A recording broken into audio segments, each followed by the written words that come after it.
Part 25. A Sledgehammer Breaks into Pirates. Author, Zippo. Chapter 241. Shiji quickly recovered from his confusion, and then asked, "What did you just say?" "The result of the operation, immortality." "Yeah, you don't know?" Orgrim asked with some surprise. In his opinion, Shiji is also a first-class pirate with countless resources in his hands. There are also many powerful things in the big library. The ability of this surgical fruit, he must have heard about it, right? As a result, Shiji shook his head and said very seriously, "I don't know at all." Is that so?" Orgrim stretched out his hand and scratched his head, and then said, "Then you should know now, but this is a rumor after all. I don't know whether it is true or false. Whether it's true or not, this news is important enough. Don't tell it casually in the future," Shiji warned. Orgrim nodded. In fact, of course he knew how important the news that the fruits of surgery could make people immortal was. But the reason why he dared to say it casually was because, on the one hand, Shiji and Nightingale were both people whom Orgrim trusted very much. From them, Orgrim had nothing to hide now. As for Doflamingo, Orgrim knew very well that even if he didn't say it, he definitely knew in his heart that instead of doing this, it would be better to sell it well. On the other hand, this is because the method of immortality that Orgrim knows is not just the fruit of surgery. To put it bluntly, the fruit of surgery is useless. This thing is said to be able to live forever, but first of all, you have to develop the ability to the extreme. Secondly, once this power is used, the person with the ability will die suddenly on the spot. If Orgrim got the fruit of the operation, who would he give it to? It must be Nightingale, and Nightingale has always had this intention. At that time, will Orgrim really be so cruel as to take Nightingale's life for the sake of his own immortality? He can't do it. Therefore, Orgrim had no intention of obtaining immortality through the fruits of surgery. Even he is not very interested in eternal life now. If he really wants to find such a way out in the future, he would rather look for the legendary pure gold. That thing doesn't have so many side effects, and it doesn't have to kill anyone. Okay, I understand. I won't tell others nonsense in the future. Isn't the reason why I say it here because I regard you all as the people I trust the most?" Orgrim said while patting Doflamingo on the shoulder. Doflamingo was stunned for a moment, and then he realized, yes, he was standing here, and Lord Hammer actually put this kind of secret came out. Doflamingo didn't doubt that Orgrim knew his details. After all, he didn't even tell his cotters about the fruit of the operation. After all, it was about eternal life.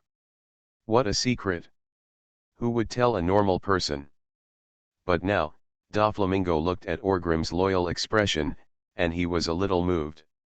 Sure enough, Lord Hammer really regards me as his own. Damn it, he dared to tell such a secret to himself. Thinking about his previous thoughts, he felt really ashamed. Or did Orgrim value love and justice?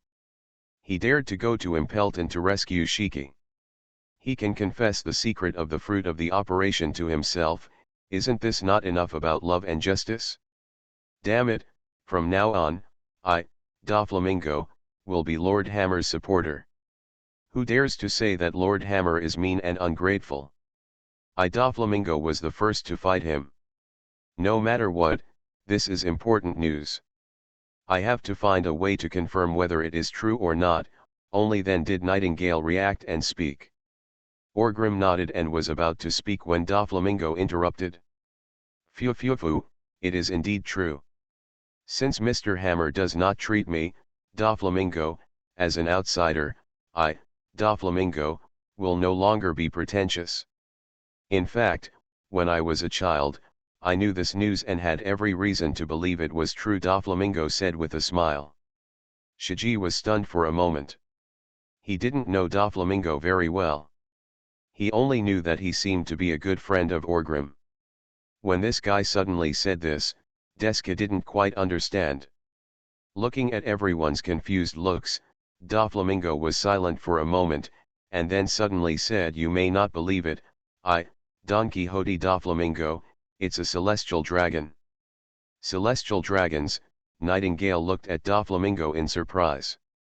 Shiji was also surprised, and then quickly asked, "Is it that Don Quixote?"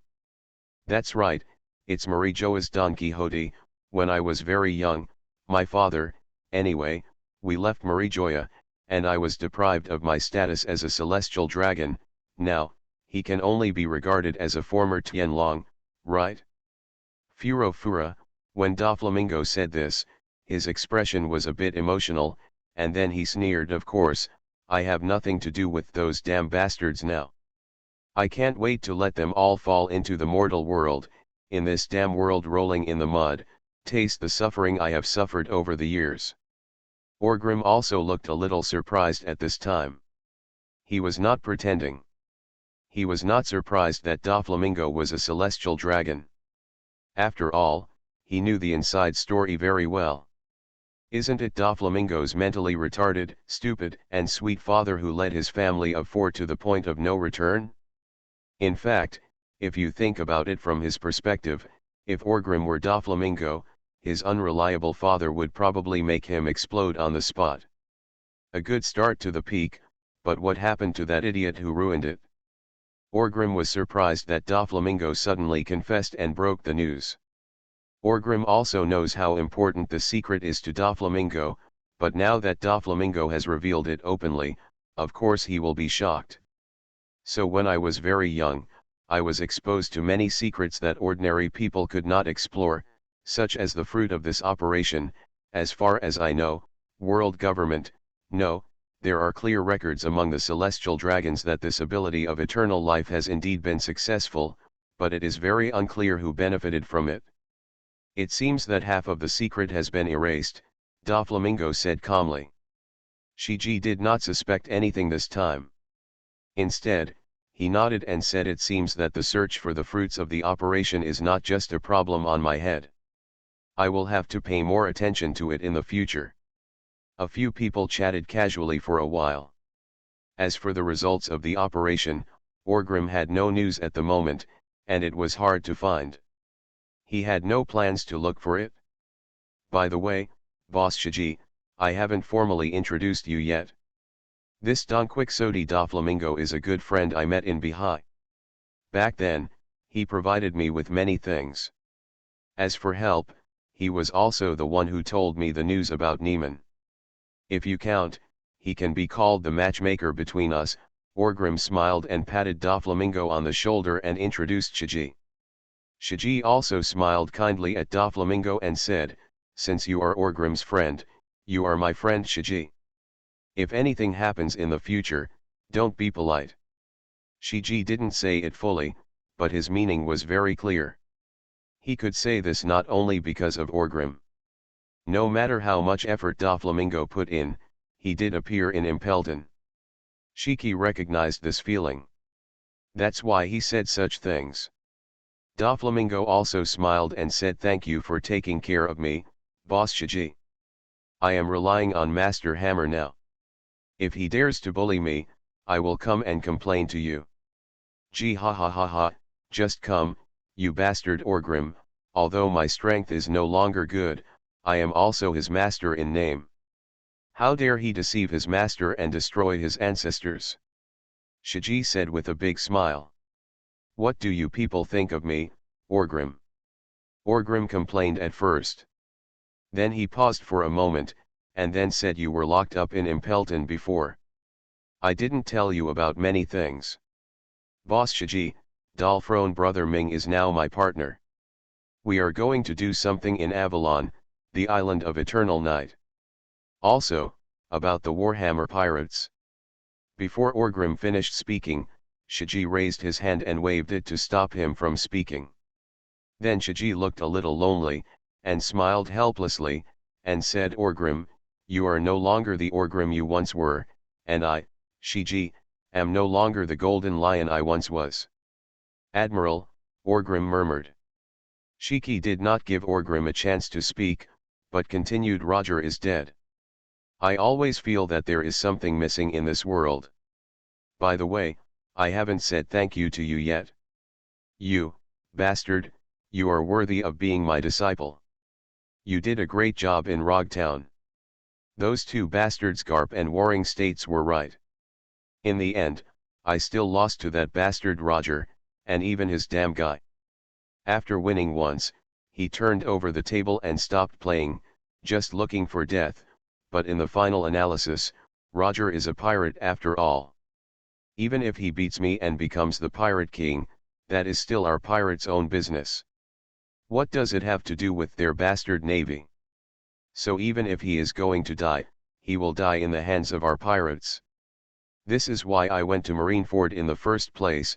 You did a good job, you disgraced those bastard navy guys who were just fishing for fame, and you also gave that bastard Roger a decent death.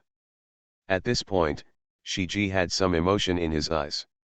He shook his head again and then continued, I have been fighting with that bastard all my life. Now that he is dead, I am also a little bit uninterested. This strength and this body are also terrible. At this point, I, Shiji, can no longer carry the banner of the Golden Lion. You boy, come and carry it. Orgrim was stunned for a moment and opened his mouth. Just when he was about to say something, Shiji smiled again and continued, forget it, don't carry this Golden Lion's banner, I will. The Warhammer Pirates looks great, you go do what you want to do, don't be constrained by my name, after all you want to be like me, soaring in the sky and galloping across the world. How can he become a mere second generation? Go build your future and glory. Boss Shiji, you, Orgrim whispered with some emotion. Let me say it first, Shiji waved his hands, and then continued, I have no interest in the sea now, so I will leave this era to you, a young man, for the time being. Just don't lose to that bastard Newgate.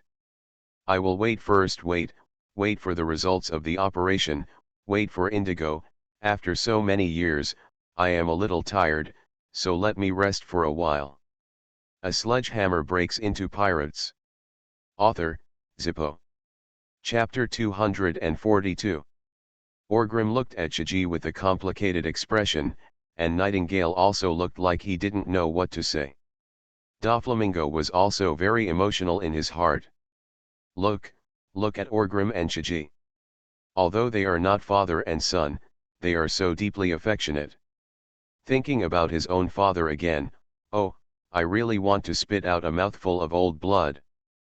But just when Doflamingo was immersed in this touching emotion, he saw Orgrim speaking. No, Boss Shiji, what I mean is that I need your help with something. If you have nothing to do, help me move a few islands, just to Avalon. The main reason is that there are too few people in my territory. Okay, there are still a lot of things to arrange later. Beckman and I both, Orgrim talked a lot. The more he spoke, the more surprised Shiji looked. Nightingale also looked confused, and Doflamingo looked at Orgrim in disbelief. Damn it, such a touching scene, don't you guys deserve any emotion? To say such disgraceful words? Shiji always felt that he had expressed his feelings wrongly. He thought that Orgrim was going to say something nice. He had been making trouble for a long time, so he came to find me to work? You, Orgrim, I am not in good health right now and it will take some time to recover. Shiji's face twitched and he said helplessly. Orgrim didn't seem to notice that something was wrong with the atmosphere, but instead said carelessly, what are you talking about? This is about combining work and rest. When recuperating, you should also do appropriate exercises, so that you can develop healthily. I am familiar with this matter. After all, I am often seriously injured. I have experience in the so-called long-term illness that makes a doctor, are you right? Nightingale. Nightingale looked at a loss. He shook his head at first, but looking at Orgrim's threatening expression, he quickly nodded. Doflamingo looked at Orgrim in surprise. Thinking about the various impressions she had on him just now, were they all misunderstandings, or what happened? What about the emphasis on love and righteousness that they had promised? After listening to Orgrim's words, Shiji finally couldn't suppress his anger, and suddenly shook his head. He slapped his hand on the table, looked around, and shouted, "Where is my knife?" Orgrim was startled at this moment, and quickly said, "Boss Shiji, let's talk about it. Why did you use the knife and the gun?"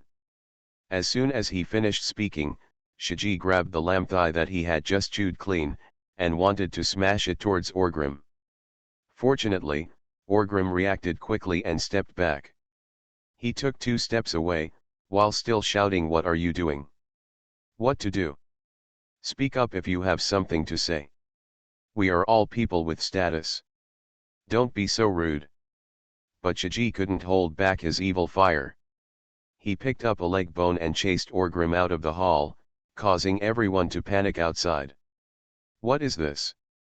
Doflamingo looked at the backs of the 2 guys and asked in confusion. Nightingale came back to her senses at this time. As the saying goes, family scandals should not be made public, so Nightingale quickly turned her head. He turned around, with a calm look on his face that was not surprised, and said, "Ah, it's nothing, this is normal. Our boss Shiji often communicates with Master Chui like this. This fight is a fight. It's a fuss, but there's nothing wrong with it. I think it's probably because Mr. Chui couldn't bear it when he saw Boss Shiji talking about these sad things, so he deliberately changed the topic to make Boss Shiji happy." Doflamingo scratched his head and murmured softly, "Is that so? Yes, I am certain that this must be the case. Look, how could Mr. Chui, a man who values love and justice, say such things for no reason, right?" Nightingale immediately nodded in response. Doflamingo smacked his lips and said, "It seems to be the same. Although I think what Nightingale said is fine, Doflamingo always feels that something is wrong. Are you treating me like a stick? But think about it carefully, how long have you been here? Maybe this is how Shiki and Orgrim usually communicate? Pirate customs. I love it, I have to study more in the future. After all, I am just a newbie pirate." Doflamingo didn't dwell on this issue anymore. He turned to look at Nightingale and said, "I heard that Caesar is under your control now. How about it?" Nightingale also smiled after hearing this. Responded, "Not bad, that guy, my appetite is very compatible with Indigo's. The 2 of them get together all day long and seem to be studying some evil things. From my point of view, it's not bad. Since I became a pirate, I feel that my bottom line is lowering every day. Hey, I'm not bragging. In fact, I still have some confidence in my own vision of people. That guy Caesar may be very good in science and technology, but his character is worth considering.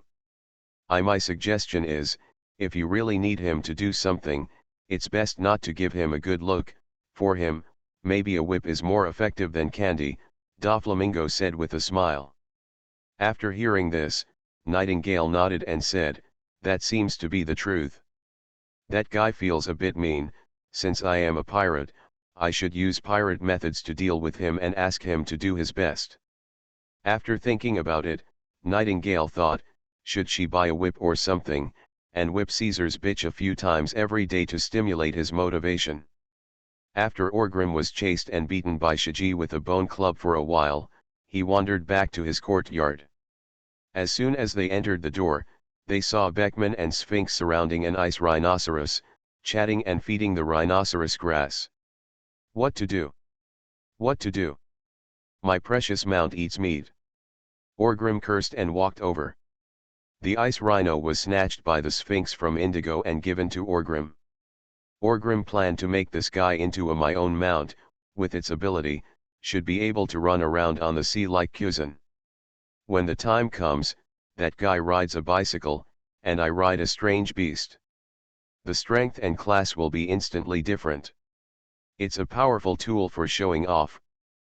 But for a long time, Orgrim didn't have time to care about it. Now he understands why the rich people in his previous life bought many luxury cars but left them gathering dust in the garage. It's not because I don't like it, but because I'm too busy and don't have time to drive.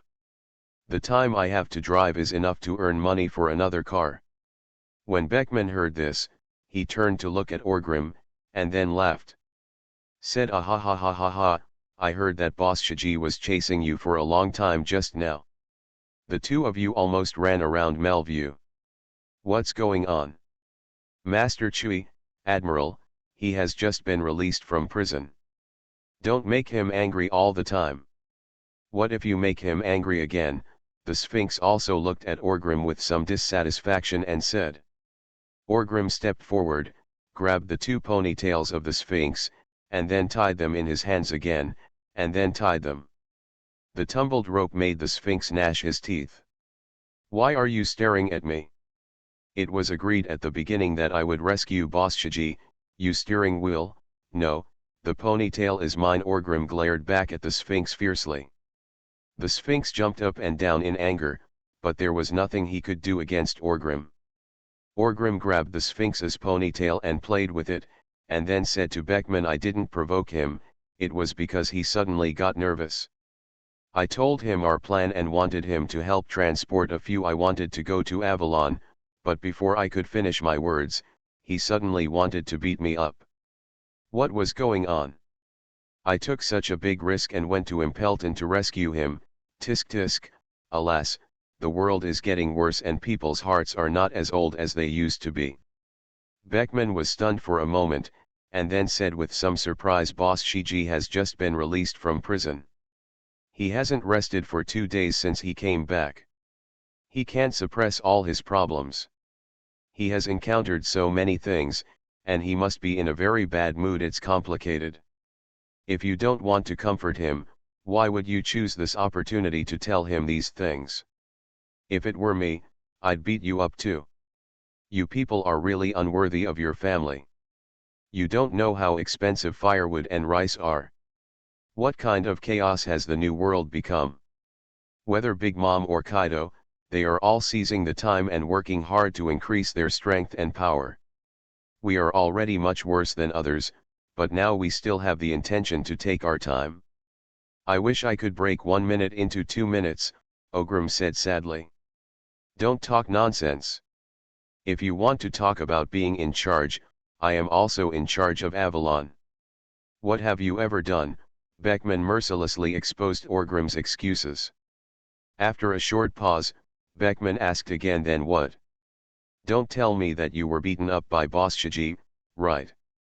"Humph, I have personally taken action, how could something go wrong?"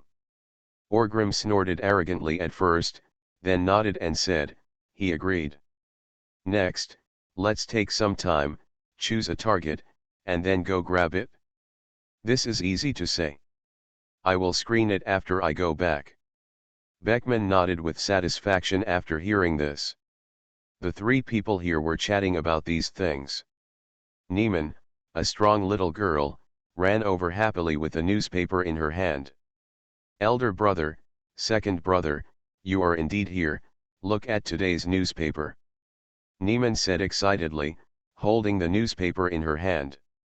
Orgrim was stunned for a moment, and then asked excitedly, "How is it, did the Imperial affair break out? How can I get 3 billion Baileys for my bounty? Did that bastard Porosalino arrange for me to be named Doomhammer? Come on, let me see." Neiman was stunned for a moment, then handed the newspaper to Orgrim and said, "No, there is no news at all from Imperial. What the newspaper said is that the war between Whitebeard and Crocodile has come to an end." "Ah," Orgrim stretched out his hand halfway and lost interest in an instant. He didn't even pick up the newspaper. He smacked his lips, shook his head, turned around and walked towards the house. "What are you going to do?" Beckman asked a little strangely. "I woke up early in the morning and didn't sleep well, so I went back to catch up on my sleep." Orgrim waved his hand very calmly and said. "Don't read the newspaper? This is a big event," Beckman asked in surprise. "What to see? What's there to see? It's just that that bastard Crocodile was defeated by Newgate, and either the entire army was wiped out, or he himself died. I already have the answer to this kind of thing in my heart, why do I still need to read the newspaper? Orgrim said in a rude manner. Then, he walked into the house without looking back, closed the door, and went to sleep. Beckman took the newspaper, looked down, and said helplessly he really got it right. At this time, the headline of the newspaper was clearly "The King Shishibukai Sand Crocodile." Crocodile was defeated at the hands of Whitebeard, the entire army was wiped out, and one arm was broken off. There are quite a few masters who have become disabled this year. The Sphinx came over to take a look and said somewhat amusedly. You are listening to Novels at Bless Up channel. Wish you happiness and luck. How do you feel about this novel? Please like and leave a comment. A sledgehammer breaks into pirates. Author, Zippo. Chapter 243.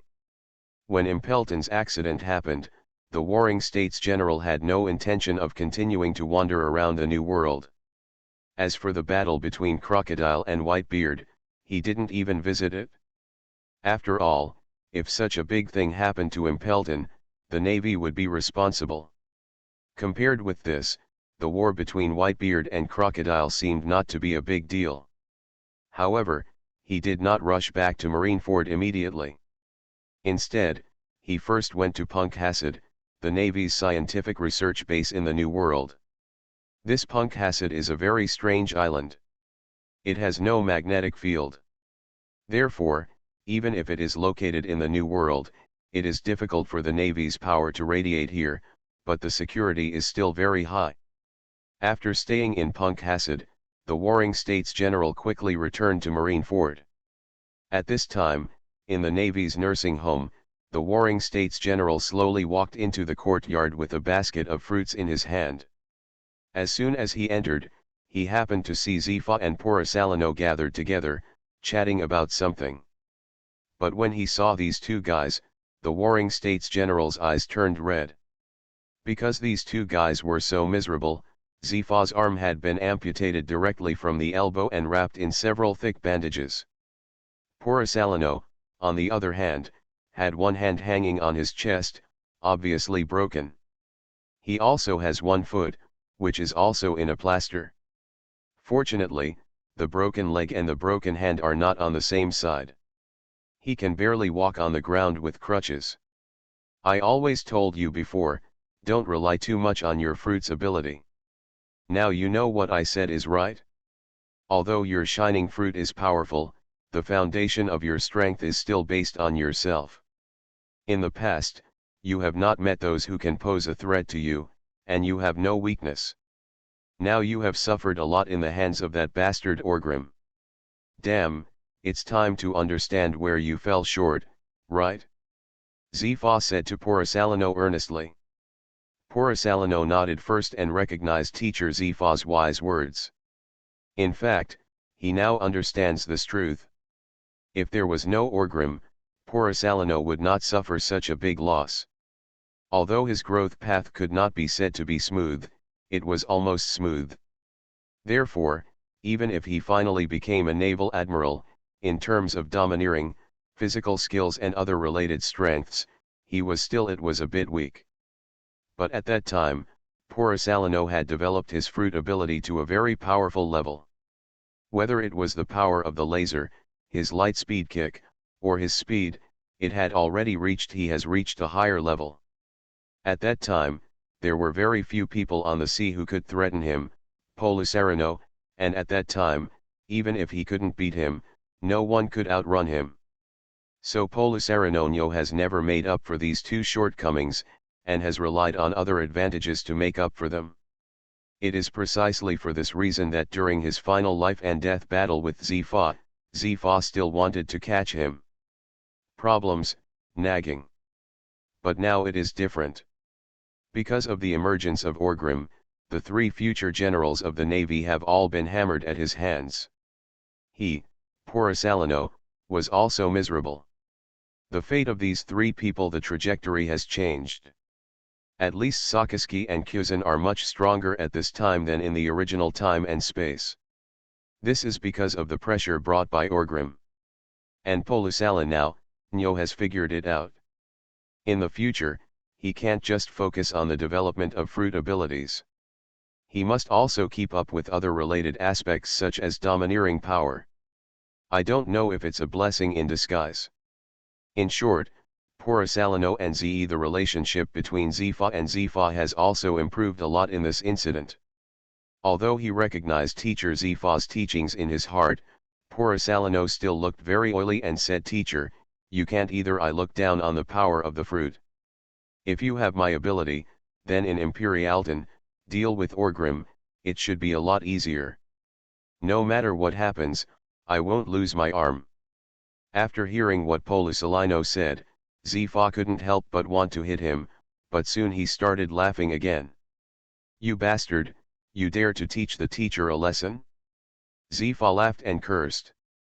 Although the arm was broken, Zifa was not discouraged. On the contrary, he seemed to feel lighter all over, as if the responsibilities on his shoulders were not so heavy. Porosalino smiled. Said, "When I recover from my injury, do you want me to find a more powerful ability for you, teacher? Let's make progress together." Zifa glared at Porosalino, then smiled and shook his head and said, "No need, I have decided to retire from the position of general. Why do I still care so much? This arm is broken, and some are broken. Benefit? You've been saying that you want to retire for several years," Porosalino complained. "Alas, this time, it's not just talk," Zifa sighed slightly. At this moment, the Warring States General came over and asked with a forced smile, "What are you talking about? Are you so happy? If I remember correctly, you two don't seem to say hello when you meet on weekdays. How? Are the feelings reconciled now?" "General," Porosalino nodded to Sengoku and said hello. Speaking of which, Porosalino was following this guy Sengoku, and his relationship with Sengoku was pretty good. Zifa smiled and said, "The palms and backs of the hands are all flesh. After all, this guy Porosalino is also my disciple." The Warring States General nodded and looked at Zifa's mutilated arm. His eyes were reddish and he said with some discomfort, "I shouldn't go to the New World, otherwise, you will too." Okay, what are you talking about? Who can make a clear plan for this future? Isn't it just a broken hand? I'm not that sad myself, but you are worrying blindly." Zifa patted Warring States on the shoulder with his other hand and said. Hearing this, Warring States put away his sadness, squeezed out a smile and said, "I'm here to comfort you. Why are you comforting me?" After a short pause, when Warring States was about to open his mouth to say something, Zifa spoke first and asked, "What are the arrangements for this from above? What's the deal? Maybe he thought I was seriously injured, but the Marshal didn't tell me this. If things like Impelton happen, the world government will definitely hold the Navy accountable." The Warring States General was silent for a moment, and then said, "Someone needs to be responsible, but the Marshal is prepared to take charge of this candidate himself." When Zifa heard this, his expression froze, and then he immediately said, "How can this be done? The Marshal is going to take the position of Commander-in-Chief. If he takes on this responsibility now, in the future competition, those sea peace dogs will definitely want to grasp the handle." "What else can be done?" the Warring States General said with some helplessness. If he were in Marineford, he could still stand up at this time and shoulder the blame for the Marshal cyborg, but he was in the New World at that time, and the world government was not a fool, so the blame would never be his turn. He came to carry it during the Warring States period. Zifa was silent for a moment after hearing this, and then said in a deep voice, "I'm here. I wanted to retire originally, but now I have broken a hand, and then I sit in the position of Admiral with the highest combat power. The position is not suitable anymore. It is not easy to retire. Leave all the responsibilities of Imperial to me. I will take the blame and resign." "What are you talking about? There is a problem with Impelton. It is a problem with the mechanism, not your problem. On the contrary, you are still there and paid such a heavy price. If you are pushed out and responsible, our Navy, the Warring States General immediately retorted. Although Impelton has Zifa's responsibility, Zifa still tried his best there, didn't he lose one of his hands? Under such circumstances, if the responsibility is still placed on Zifa, then the Navy is really hopeless. This is why Cyborg, the naval marshal, wants to stand up and take the blame.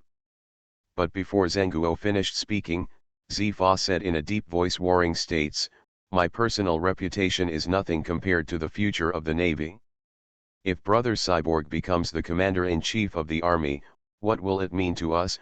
I don't need to tell you more about the benefits of the Navy, right? At this time, if you have to choose, you have to choose the most advantageous one. I, Zifa, have an unshirkable responsibility. Now that we are in this state again, it is time to make use of the waste. Isn't it? Who dares to say that you are a waste? I, the Warring States period, was the first to refuse, the Warring States General said solemnly. Ha ha ha ha ha, they say you are a wise general and always do things without personal feelings. Why can't you turn this corner this time? Zifa joked with a smile. I, the Warring States General, was speechless after hearing this. Okay, I have made up my mind on this matter. Tomorrow, I will report it to the world government. The responsibility this time lies entirely with me, Zifa waved his hand and said. Porisalino also frowned when he heard this, and then said, Teacher, I also have a responsibility, I will work with you. Shut up, Porisalino, what can you afford? You're just a lieutenant general, don't be too boastful, you still have a brighter future, but I'm already a bad old man, what's more, you are my disciple. How can a teacher let his disciple take the blame if something goes wrong? Zifa directly interrupted Porisalino. The Warring States General also glanced at Porisalino, shook his head and said, You can't do it, you are not qualified.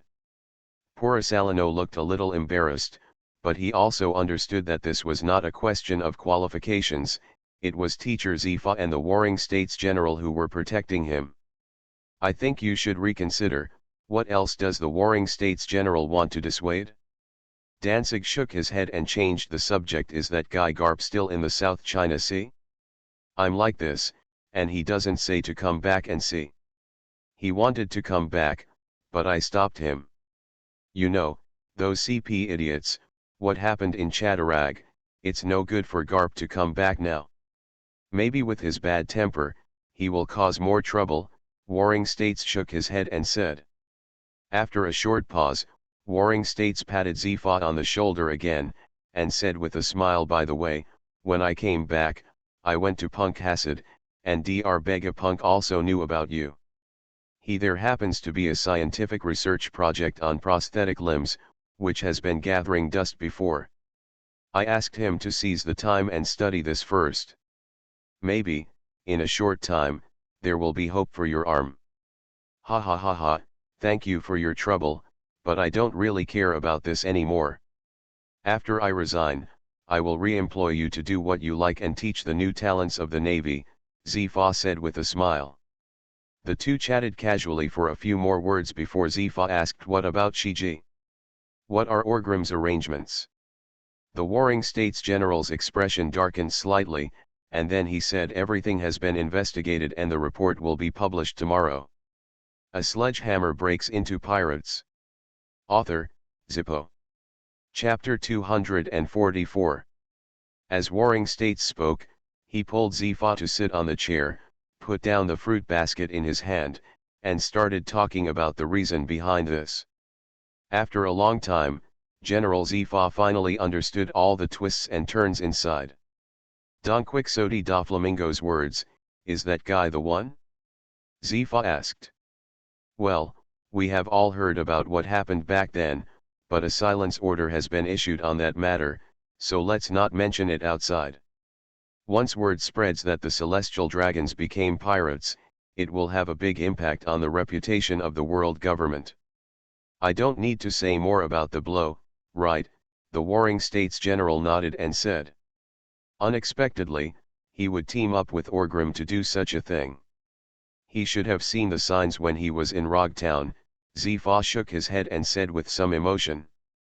Porisalino interjected, in other words, this was a well-premeditated attack. There has been a problem since Caesar of Punkhasad was convicted. I infer that this is the case.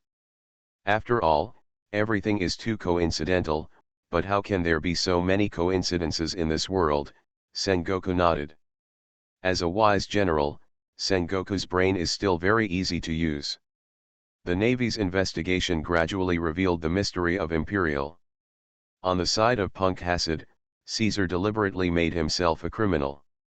Then, Doflamingo received the news, and the prison ship escorting Caesar was hijacked. This is nothing, Orgrim and the others. The really powerful part of this operation is to completely destroy the Navy. The calculation went in. Crocodile went to challenge Whitebeard, Warring States left Marineford with him, and Garp was in the South China Sea. For a time, Marineford seemed to be missing a lot of its top combat power. And at this time, Caesar became the trigger for the whole incident.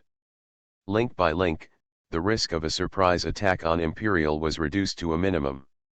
Warring States also calculated afterwards that if he and Garp were at that time, the two of them, if any one of them is in Marineford and supports Impelton with Zifa, then Impelton's situation will inevitably lead to another ending.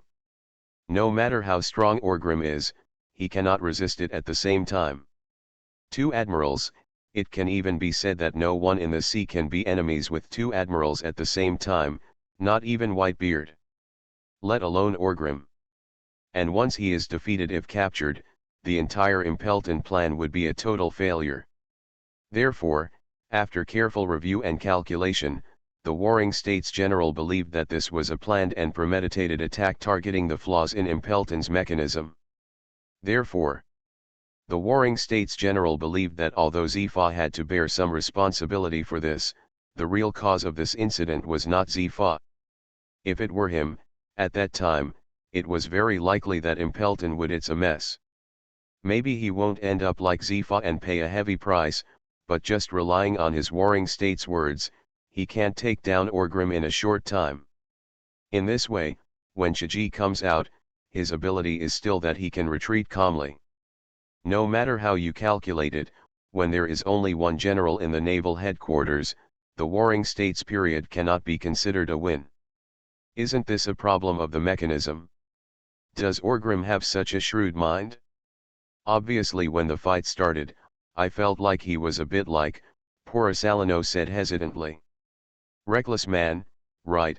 Sengoku glanced at Porisalino and said. Porisalino nodded, a little embarrassed, but still recognized it. Don't underestimate him.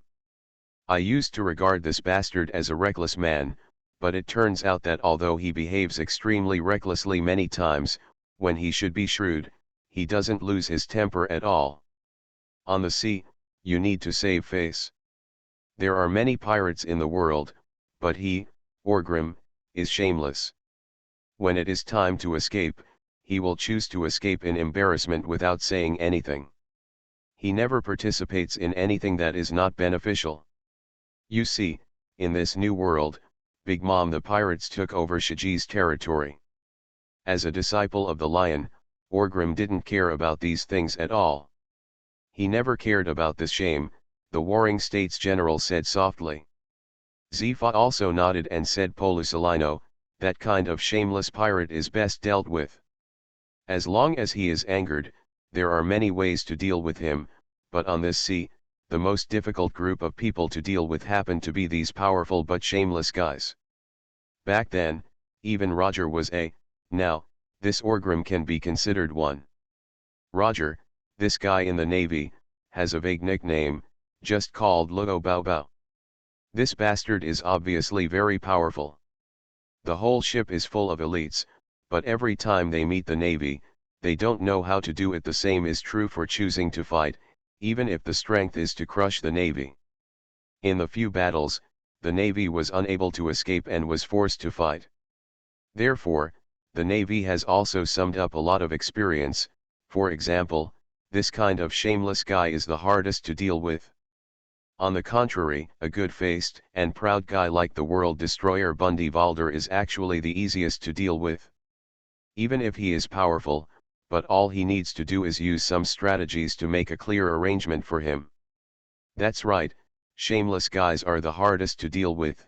Sengoku nodded first, and then said furthermore, there is a guy in the Warhammer Pirates who is very inconspicuous, but must be taken seriously, and that is Orgrim's adopted brother. Ben Beckman, Porisalino raised his eyebrows and said. Well, many things in Rogtown are probably planned by him. Now in Impelton, although I have no evidence, I also feel that this guy is planning and arranging it. Beckman should be very powerful. After all, he was the one who ate the poison fruit. We all know how powerful the fruit is, and he is Orgrim's sworn brother. The two of them, the relationship should not be too close. Orgrim could be popular and popular under Shiji, so would he treat his brother badly? So I have reason to believe that Beckman's strength cannot be underestimated, but this guy doesn't like to be in the spotlight, the Warring States General said softly. This is true. Speaking of which, he can be regarded as the person who walked all the way from the North Sea to the present with Orgrim, but there are few places where he really stands out, that is, on the Shampoo Islands, where he was forced to go out, Zifa also said with some emotion. Someone who has great strength but is unwilling to show it off. This kind of person either likes to keep a low profile or there is something else to rely on, the Warring States General once again analyzed. In terms of the strength of the Warhammer Pirates, Orgrim has come out to carry the flag. Beckman may not need to show off too much. Therefore, he pays more attention to his strategic development and hides it behind the scenes, right? Zifa also muttered a few words. They are both civil and military, and they are brothers who work together, so it is really difficult to deal with them. Warring States smacked his lips and said. Okay, let's not talk about this anymore. By the way, you haven't made it clear to me yet. What is the news that will be published in the newspaper tomorrow? Zifa asked. The bounty for all members of the Warhammer Pirates has been increased. Orgrim's bounty is expected to be 2.673 million belly, and the others will increase in turn. As for Shiji, his escape from prison will be announced. The 800-year-old legend of Imperial has been shattered. Warring States shook his head helplessly. 2,673,000,000? Zifa murmured first, then glanced at his arm, smiled and said, I retaliate, why should I give him 3 billion baileys? Ha ha ha ha, I also had this idea at first, but he felt it was not appropriate, so I finally thought about it and let it go. Who knows if this damn guy will cause anything else? If it rises too much every time, will his bounty exceed Roger in the future? Sengoku joked with a smile. Although Whitebeard's bounty is also very high, it has been accumulated over decades. In total, Whitebeard rarely causes any big events. Kaido and Big Mom, although they are better than Whitebeard, is a bit more active, but not particularly active. Their bounties have been accumulated over decades. Orgrim, on the other hand, has a lot of plans when he goes to sea, but in just 5 years, it has turned into 20. There are billions of belly pirates. With the frequency of his troubles, Sengoku is really scared now and dare not give him too much bounty at once. Even if he breaks through Impelton, he will only grow up. It's just a few 100 million belly. After all, no one knows what earth-shattering things Orgrim will do in the future. If this bastard hits the Holy Land Marijoa one day, the Warring States period doesn't seem to be too surprised. But how will the bounty be set for him? 6 billion? Isn't this a joke? Therefore, Warring States feels that the Great Counselor Ahe is right. From now on, it is necessary to suppress the increase in Orgrim's bounty. Put this matter aside. After finishing speaking, the Warring States General suddenly asked Zifa, Porisalino, you two faced Orgrim head-on, so what are your current views on his strength? I heard from the marshal that the next targeted plan for this guy will require 2 generals to be dispatched at the same time. What do you think? Zifa was silent for a moment, then nodded and said, I think the marshal is right. Although I want to defend myself, there are many reasons why I lost to Orgrim, not just because it is a question of strength, but it is undeniable that this guy has grown too fast, and we cannot pay too much attention to it. As for his strength. After a slight pause, Zifa said in a deep voice, not weaker than me. Even in the dark, he might be stronger than the teacher, Porisalino added. Zifa glared at Porisalino and said, can't you save some face for me? Warring States did not interrupt, but was thinking about Zifa's words. Zifa's strength is undoubtedly top-notch, otherwise he would not be able to reach the position of general. However, among the top masters, Zifa is not at the forefront. Warring States himself knows this very well. For example, if he competes with Zifa, fights with all his strength, and he will definitely win in the end. The same thing applies to Garp. Moreover, in recent years, even though Zifa is still fierce when fighting, he will choose to take risks every time. The same goes for Orgrim this time. This is not to say that Zifa has a radical personality. On the contrary, Zifa is a very calm person. And the reason why he chose risky methods was because Zifa couldn't afford it. Yes, Zifa's health is very bad. He can fight at his peak in a short period of time, but over time, he is likely to suffer from asthma, which is really a scam. Therefore, every time Zifa fights, he will use more drastic methods, even exchanging injuries for injuries, to quickly resolve the battle. Therefore, Warring States feels that if Zifa's health is fine and his battle with Orgrim is not so aggressive this time, maybe Shiji can still run away, but he will lose to Orgrim so quickly, or even he also lost a hand. But no matter how you think about it, since Zifa thinks that Orgrim is not weaker than him, it means that Orgrim has indeed brought his strength to the same level as them. It seems that if you want to target him in the future, you really have to make more preparations, Sengoku murmured softly. Awesome, fellow bosses, the monthly ticket will soon be 500, so you're welcome, keep hitting me, I'll get more for 500. A sledgehammer breaks into pirates. Author, Zippo. Chapter 245. New World, on board the Whitebeard pirates. At this time, Newgate was sitting on his throne, holding a huge wine pot in one hand and a skewer of barbecue in the other. Judging from his condition, he was intact. It seemed that the war with Crocodile not long ago had caused him nothing at all, let alone any serious injuries. Newgate was not in a particularly good mood, as he had been for the past few days. The reason is also very simple, because his battle with Crocodile made him feel a little insulted. It's not that Crocodile is not qualified to be his opponent or anything, nor is it that Crocodile underestimated him. But during the decisive battle with Crocodile, Crocodile's men betrayed Crocodile, causing the entire war to end in an avalanche. Crocodile was seriously injured and one of his arms was lost by Newgate. Those despicable people who betrayed Crocodile and wanted to surrender to Newgate were all killed by Newgate. Originally, Newgate was able to get rid of Crocodile, but in the end, he failed to do so. It's not that he is merciful. Although he is a big philanthropist secretly, Newgate has never been in the habit of holding back his enemies. However, Newgate won very uncomfortably. This kind of war based on the betrayal of the opponent's subordinates made him very disgusted. Because of this, he gave Crocodile a chance to regroup and compete again in the future. I have to say that although this approach is a bit naive, as the top pirate on the sea and the strongest man, Newgate's choice to make this choice actually shows his calm and unhurried temperament. Taking a sip of wine, Newgate smashed the empty wine bottle on the deck, and then cursed the pirates nowadays are so unloyal, and so is that Crocodile boy. What did I think he was, a powerful guy, but it turned out that he couldn't even recognize his own subordinates, and they were all useless. How dare he be compared to that bastard Orgrim? I have to say that Newgate is lonely now.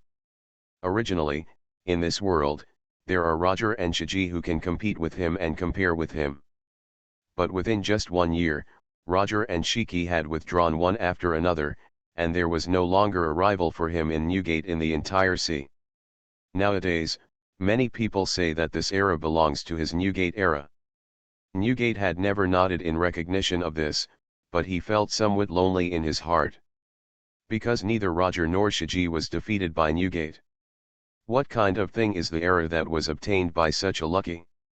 This made the proud Newgate disdain to admit that this era belonged to him. On the contrary, he was even more looking forward to seeing his opponent appear in the sea. Newgate has never been afraid of any challenge in his life. It can even be said that he likes those qualified guys to challenge himself. Because of this, Crocodile came aggressively, and Newgate was very happy to fight him, but the final outcome made him quite unhappy. "Dad, don't be so angry," Marco reluctantly picked up the empty wine bottle and said. Newgate snorted coldly, and then asked that Kaido, Charlotte Lingling, and that Orgrim, what are they doing? Currently, Newgate's eye can still be seen in the sea. There are only these 3 guys. Even Newgate feels in his heart that the only ones who can compare with him in the future are probably the 3 of them. As for the red-haired Shanks, in Newgate's eyes, he is just a kid worth mentioning. He doesn't know where he has wandered. He belongs to the unknown. The Big Mom pirates are seizing Shiki's former territory.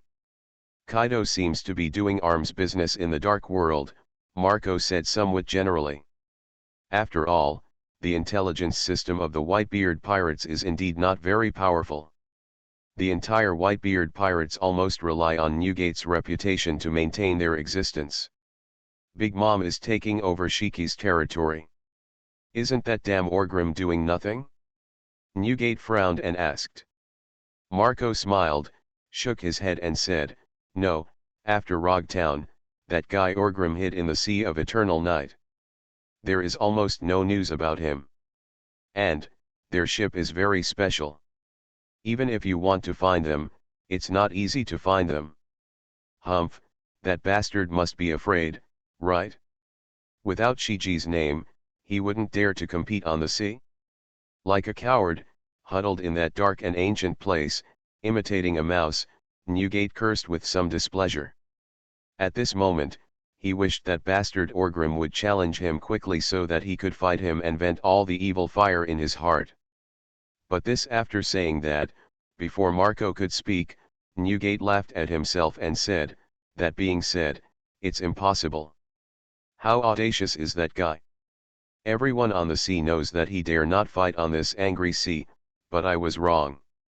Yes, as Orgrim continues to become more and more prosperous, all his information and past deeds have been exposed.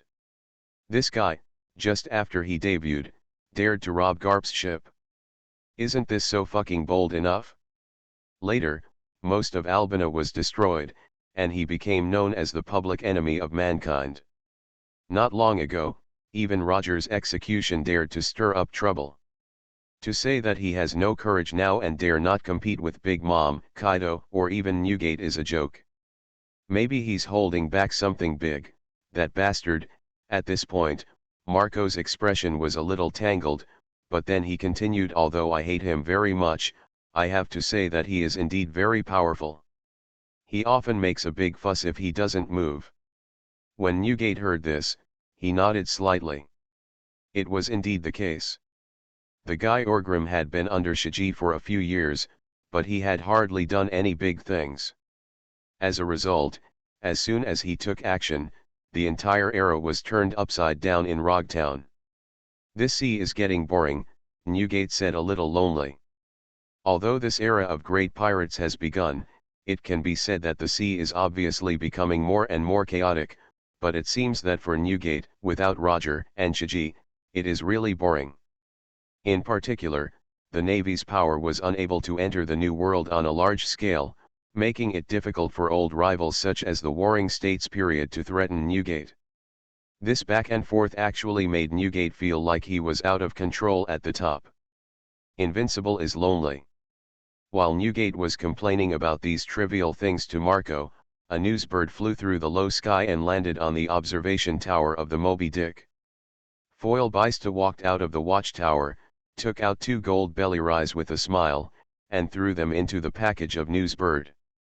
Then, the newsbird very cleverly took out a newspaper from the bag and threw it to Bysta.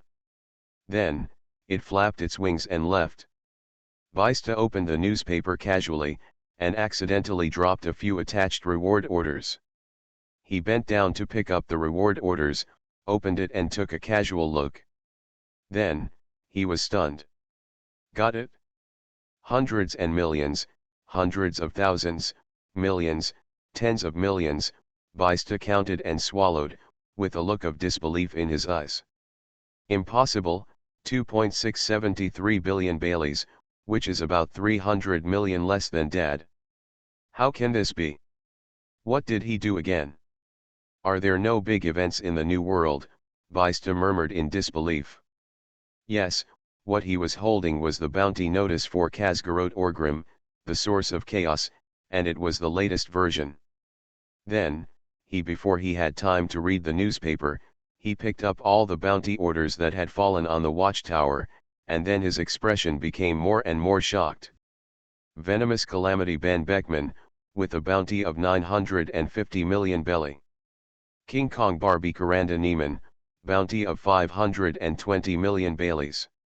Rampant Lowly Sphinx, bounty of 437 million Baileys. Bloody Lion Rengar, with a bounty of 1.12 billion, Bysta was stunned for a moment when he saw this. Well, Rengar, doesn't seem to be that good. Why is this bounty only 1.1 billion? Has he become the person with the highest bounty under Orgrim? But thinking about it carefully, it seems that this is really the case. A long time ago, this guy seemed to have a bounty of more than 900 million. However, after Orgrim joined Shiji's banner, this guy who originally liked to commit massacres on the sea, the executioner, seemed to have gone silent. There was no news about him for so long that Bysta almost forgot about him. After calming down for a moment, Beckman continued reading. Swanyu Hunter Katarina Dupont, 570 million belly, doesn't seem to have increased much. Just give it a try. Afterwards, I looked through a few more pictures, and almost all of them were members of the Warhammer Pirates. That guy Hank also took advantage of the bounty of millions of Baileys. Norman Nightingale obviously did not appear in the photo. Pelton passed, but the reward jumped from 72 million Baileys to 94 million Baileys. On the other hand, Gangplank has no sense of existence at all. It seems that his transparent fruit has eliminated his sense of existence. The Navy has never thought of the Warhammer Pirates and such a little cotter. Hawkeye Jorakol Myhawk, 770 million belly. Bysta finally set his sights on Myhawk's bounty order. As a swordsman, compared to the rest of the Warhammer Pirates, Bysta cares more about Myhawk. Now, Myhawk, they are all big pirates with 770 million belly. In my own words, it is only a little over 300 million. It seems that even in the hands of Orgrim, he is not ranked in the top 5. As for the bounties offered by Doflamingo and the other pirates, Bysta didn't take a closer look. After finally reading all the new reward notices, Bysta seemed to remember that he hadn't read the newspaper yet, so he opened the newspaper in a panic, trying to find the information on it and what major events had happened, causing the bounties of all members of the Warhammer Pirates to skyrocket. As soon as he turned the first page, Bysta was completely confused. Impossible, Shiki, Imperialton was attacked by Orgrim's men, Bysta exclaimed. At this time, the title on the newspaper was a major event unprecedented in 800 years, the Iron Wall and the impelling city were destroyed. Thank you for your monthly votes. Today's issue with monthly tickets and extra updates, plus flowers and extra updates. 6 updates are guaranteed. I took a look at my ranking on the monthly ticket list. There were more than a dozen on the entire website. I was very excited, but I still had the shamelessness to ask for it, guys. I want to try to get into the top 10, okay, come on, hit me. You are listening to Novels at Bless Up channel. Wish you happiness and luck. How do you feel about this novel? Please like and leave a comment. A sledgehammer breaks into pirates. Author, Zippo. Chapter 246. Newgate was chatting with Marco to pass the boring time.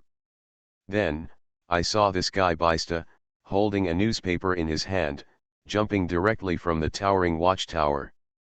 As soon as this guy's feet landed, he hurriedly ran towards Newgate. Daddy, Daddy.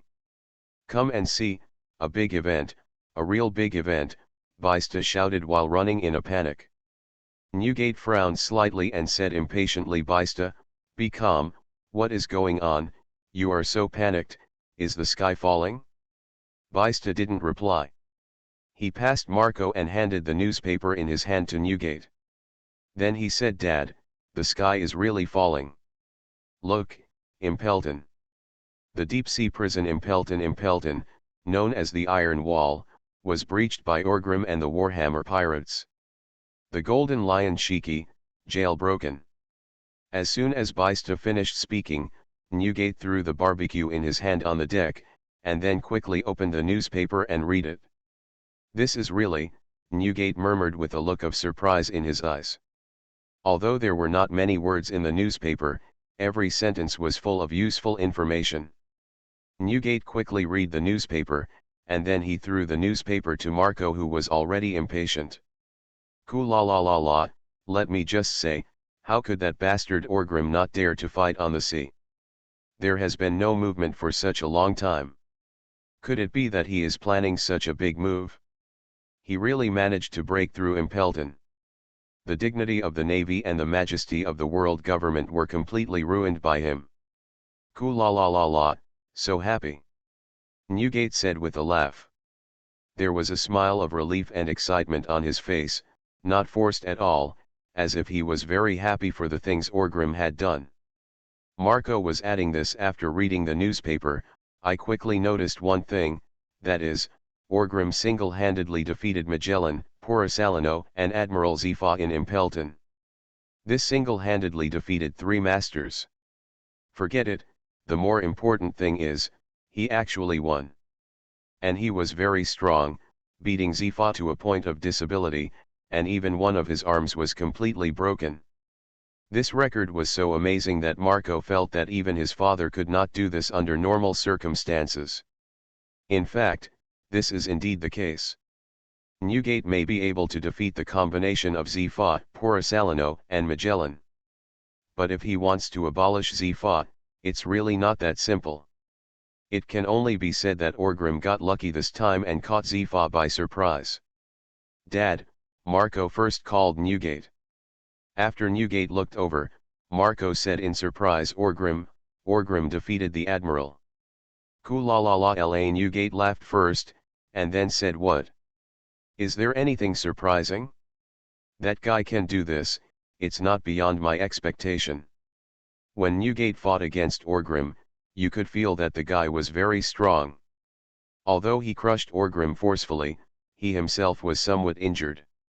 You know, Whitebeard is known as the strongest man, and being able to hurt him is already very powerful.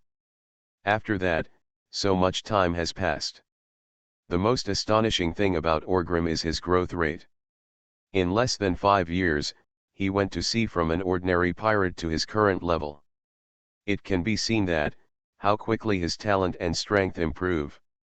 Therefore, at this time, Orgrim was able to defeat Zifa, the Admiral. Although Newgate was surprised, he was not unable to accept it. Notice that the battle ended in the dark. You all know that that bastard can quickly increase his strength in the dark night. Otherwise, what would he do in the Evernight Sea after Shiji was imprisoned? Precisely because he is in that sea area, it is very possible that even I am not afraid of him. Newgate pointed to the news in the newspaper. Marco was stunned for a moment, then nodded, seeming to think it made sense. It can be seen that that guy's strength has already entered the top ranks. Maybe among us, he can only be ranked at the bottom, but looking at the world, he is also first-rate. If he in the dark night, if the strength can still increase as before, defeating an old guy like Sci-fi is not so unacceptable, Newgate said again. Newgate has been against the Navy for decades, and he also knows a lot about the Navy. It's not like he has never fought against Sci-fi. Although that guy is strong, he has his limits. Yes, among the top masters, he may only be ranked in the middle. Especially, Newgate also knows that Sci-fi seems to be in poor health and has hidden diseases. He was defeated by Orgrim. There is nothing shocking. But no matter what, Orgrim defeated the Admiral, who is known as the Navy's highest combat power. This is an indisputable fact. This also made Newgate realize one thing, that is, from now on, Orgrim has become an opponent that he values.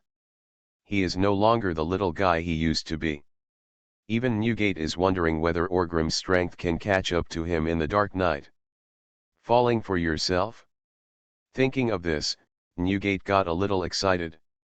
In the past, others would come to him to fight, but now, Newgate really wanted to go and fight Orgrim himself.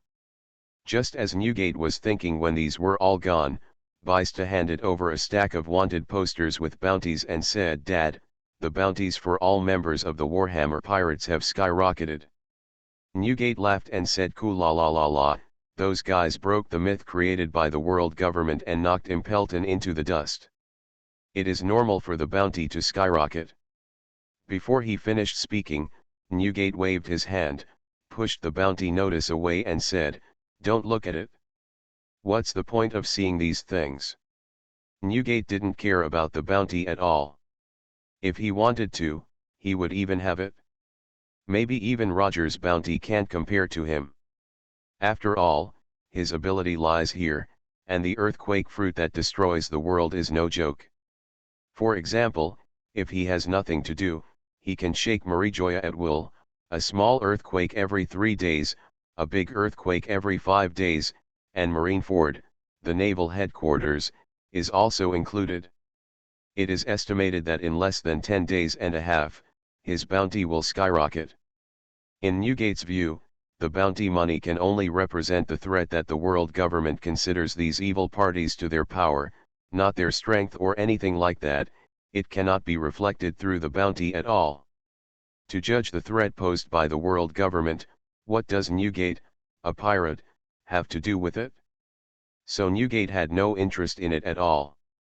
He has already guessed that perhaps Orgrim's bounty has now surpassed Kaido and Charlotte Lingling, but who on the sea dares to say that Orgrim can steadily defeat Kaido and Charlotte Linglings? This is the hard truth, no need to explain. Get me some wine. Newgate laughed again. Not only did Orgrim become a target of interest to him, bringing something new to these boring days. More importantly, Shiji the bastard lion has also escaped from Impelton. This sea may become interesting again. Of course, Newgate doesn't know now that Shiki is in a bad state and he will soon live in seclusion. Just assume that it won't be long before Shiji continues to stir up trouble. After all, that guy suffered such a big loss at the hands of the Navy. With his unruly character, he will not take revenge. How can it be? At the same time, on a Nagashima in Wano country, Kaido seemed to be talking to his subordinates. "Where is my son?" Kaido asked the person next to him. "Your Highness is over there in Julai," Jin responded softly. 9 miles. "What is that guy doing over there all the time?" Kaido frowned and said. "His son is Yamato." In fact, Yamato is a girl, but Kaido has raised Yamato as a son since he was a child, and Yamato also likes to be a son. Over time, Kaido called him his son. As for the title His Royal Highness, it's funny to say that not long ago, Kaido had the status of a noble in Wano. Yes, now Kaido he is the protector of the kingdom of Wano. A serious aristocratic class, the kind that breaks the earth and becomes the king. Of course, because the kingdom of Wano has never joined the world government system, Kaido's aristocratic status, naturally it will not be recognized by the world government. However, there is still some fun behind closed doors and entertaining oneself, so his son, as the son of the king, can be called His Royal Highness. Although he asked, Kaido not intending to delve deeper, he asked directly without waiting for Jin to respond, how is the arms matter? Very good. There is no one who can compete with us in the dark world now. Boss, I suggest that we should expand the scale of production. There are many people in Wano country and the labor is enough. Jin smiled and said. Well, then do it. Kaido said without hesitation. It is impossible to pay wages. As a pirate, how can you pay wages to others? Slavery is the right answer. Where is Odin? Didn't that guy cause any trouble? Kaido raised his eyebrows again and asked. No, many people now call him Your Highness the Fool. Yin nodded again and said. Kaido was very satisfied with the situation and said, try to get him out of his mouth about the Roger pirates and about Rafe Drew. As soon as he finished speaking, a chubby fat man rushed in with a newspaper. Brother, look. Big event, Quinn shouted. This guy Quinn only recently joined Kaido. Due to his outstanding strength, he quickly gained Kaido's appreciation and became one of the top cotters. Kaido was he frowned and said unhappily, what's going on? Big event? Yelling. Brother, you yourself told me that if there is news about that guy from Orgrim, I will notify you as soon as possible. Look, he has done a big thing again and shattered the myth of Impel Down City of the world government. He led people to Shiki was rescued, Quinn said excitedly. Kaido, who hadn't taken it seriously at first, suddenly brightened up after hearing the words Orgrim, with an excited smile on his face. With an expectant look on his face, he said enthusiastically, I'll just tell you. Let me just say it. That guy is a man I value. As soon as he finished speaking, Kaido snatched the newspaper from Quinn's hand, looked at the photo of Orgrim on the cover happily, and couldn't help but smile and said, this guy is a little bigger. Yes, I like it.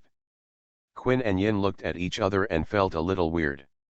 Every time Boss Kaido saw news about Orgrim, he was as excited as if he was meeting his first love. What the hell is going on? Thing. A sledgehammer breaks into pirates. Author, Zippo. Chapter 247. After reading the newspaper, Kaido happily took 2 sips of wine, and then said enthusiastically, I have to go see him, I have to go see him. For Orgrim, Kaido admired him very much from the beginning. He wished he could work with Orgrim and become brothers. But the problem is that, apart from meeting him once on the Shampoo Islands, Orgrim and he never had any interactions with each other. In the past, Orgrim lived in a low-key manner, mingling with Shiji's subordinates and barely showing up. It was impossible for him to casually go to Shiji's lair to chat with Orgrim. Then Orgrim caused trouble many times, appearing and disappearing, having an inexplicable battle with Whitebeard, and appearing in Rogtown in the East China Sea inexplicably, turning the execution of the Pirate King upside down. Until not long ago, Shiji was in trouble. This guy ran away to the Evernight Sea and occupied the territory of Avalon.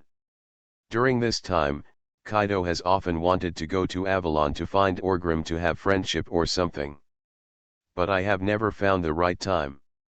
This time, Orgrim caused a big incident again, exposing Imperialton and rescuing Shiki. He even defeated the Admiral. Kaido was so excited that he almost cried, and the desire to see Orgrim became more and more intense in his heart. But as soon as he finished speaking, Yin said helplessly, Boss Kaido, you can't go. Quinn was also stunned for a moment and said quickly, yes, brother, you can't just run around now. Kaido was persuaded by these 2 guys and calmed down a little. He cursed unhappily, damn Odin.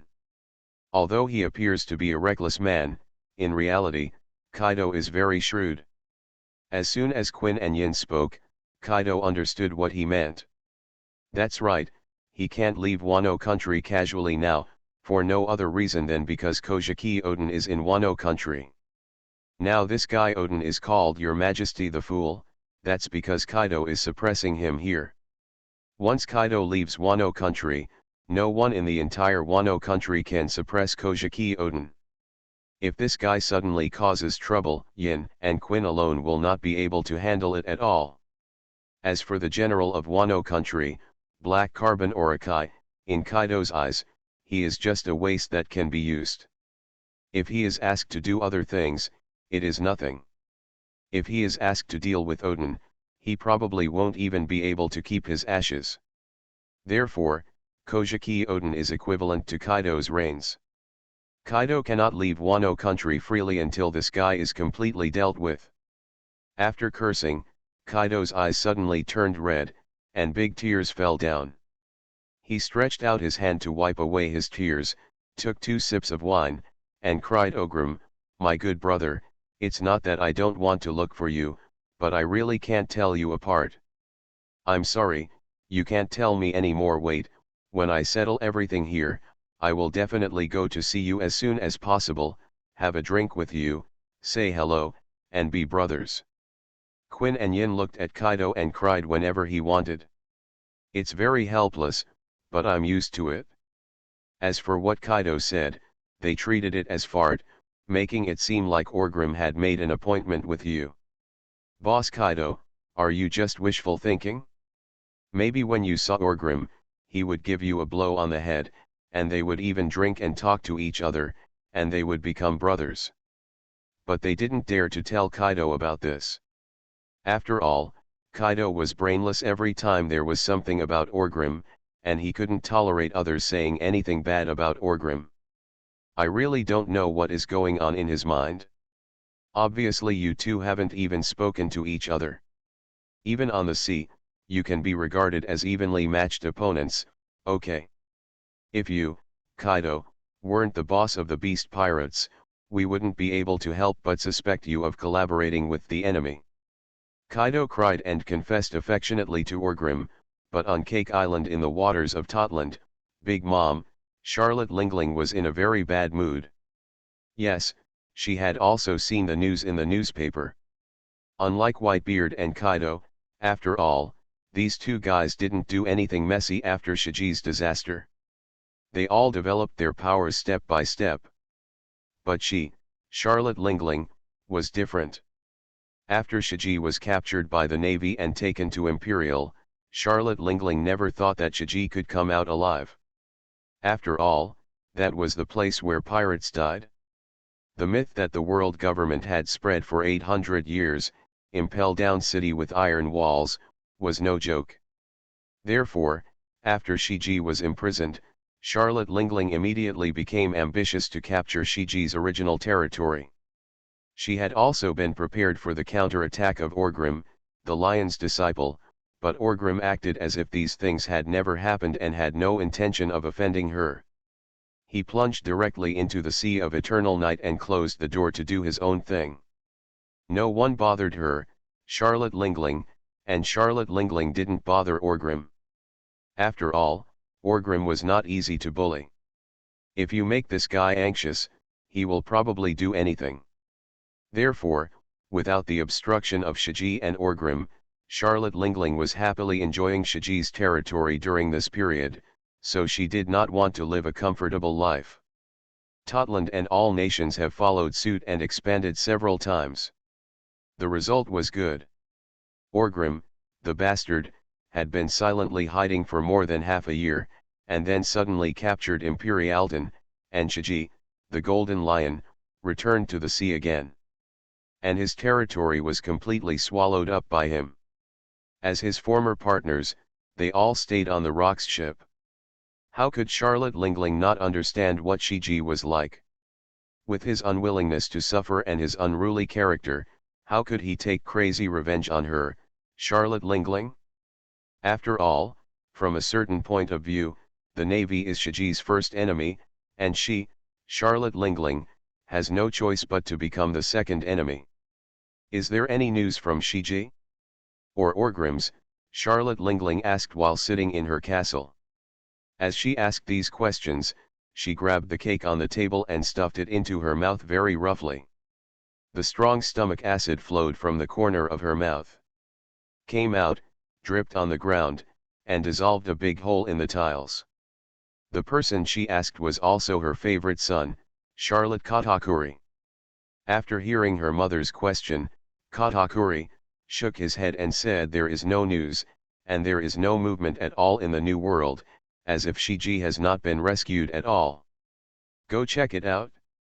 Isn't our intelligence capability number one among pirates? Nothing can be done well. Call the person in charge of intelligence, I'm going to eat him, Charlotte Lingling said angrily.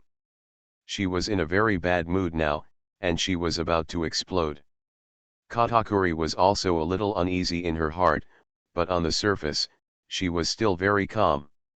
Mom, in my opinion, even if the Golden Lion is released from prison, his condition must not be good. His previous power has long since disappeared.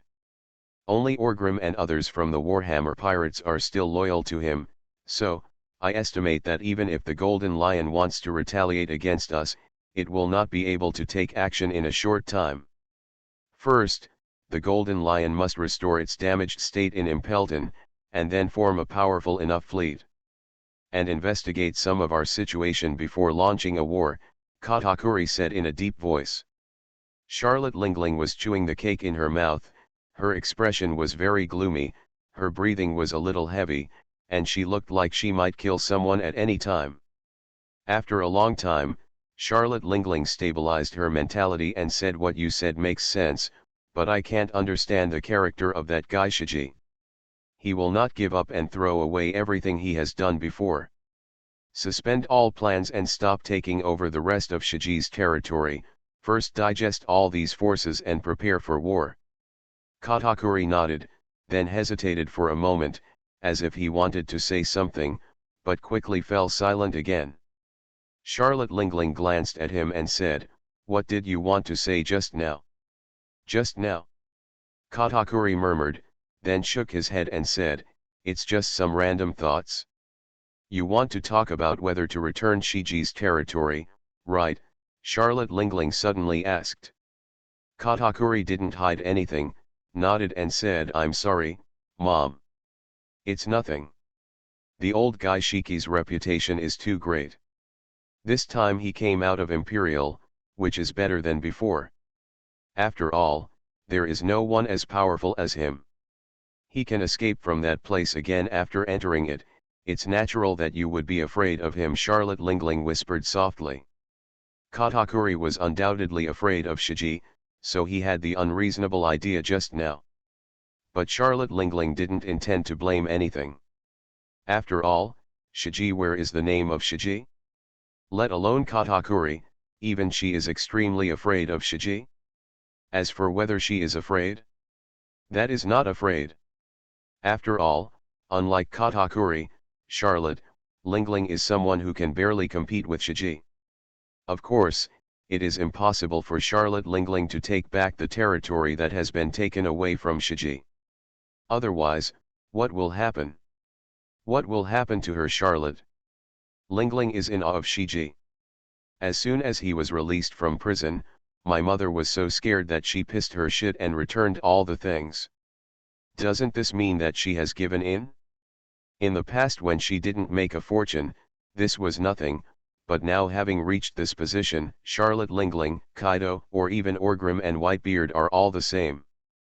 They can only advance without retreating, and they cannot face any challenge. Avoid it, otherwise how can you compete for the qualification of this gold medal player?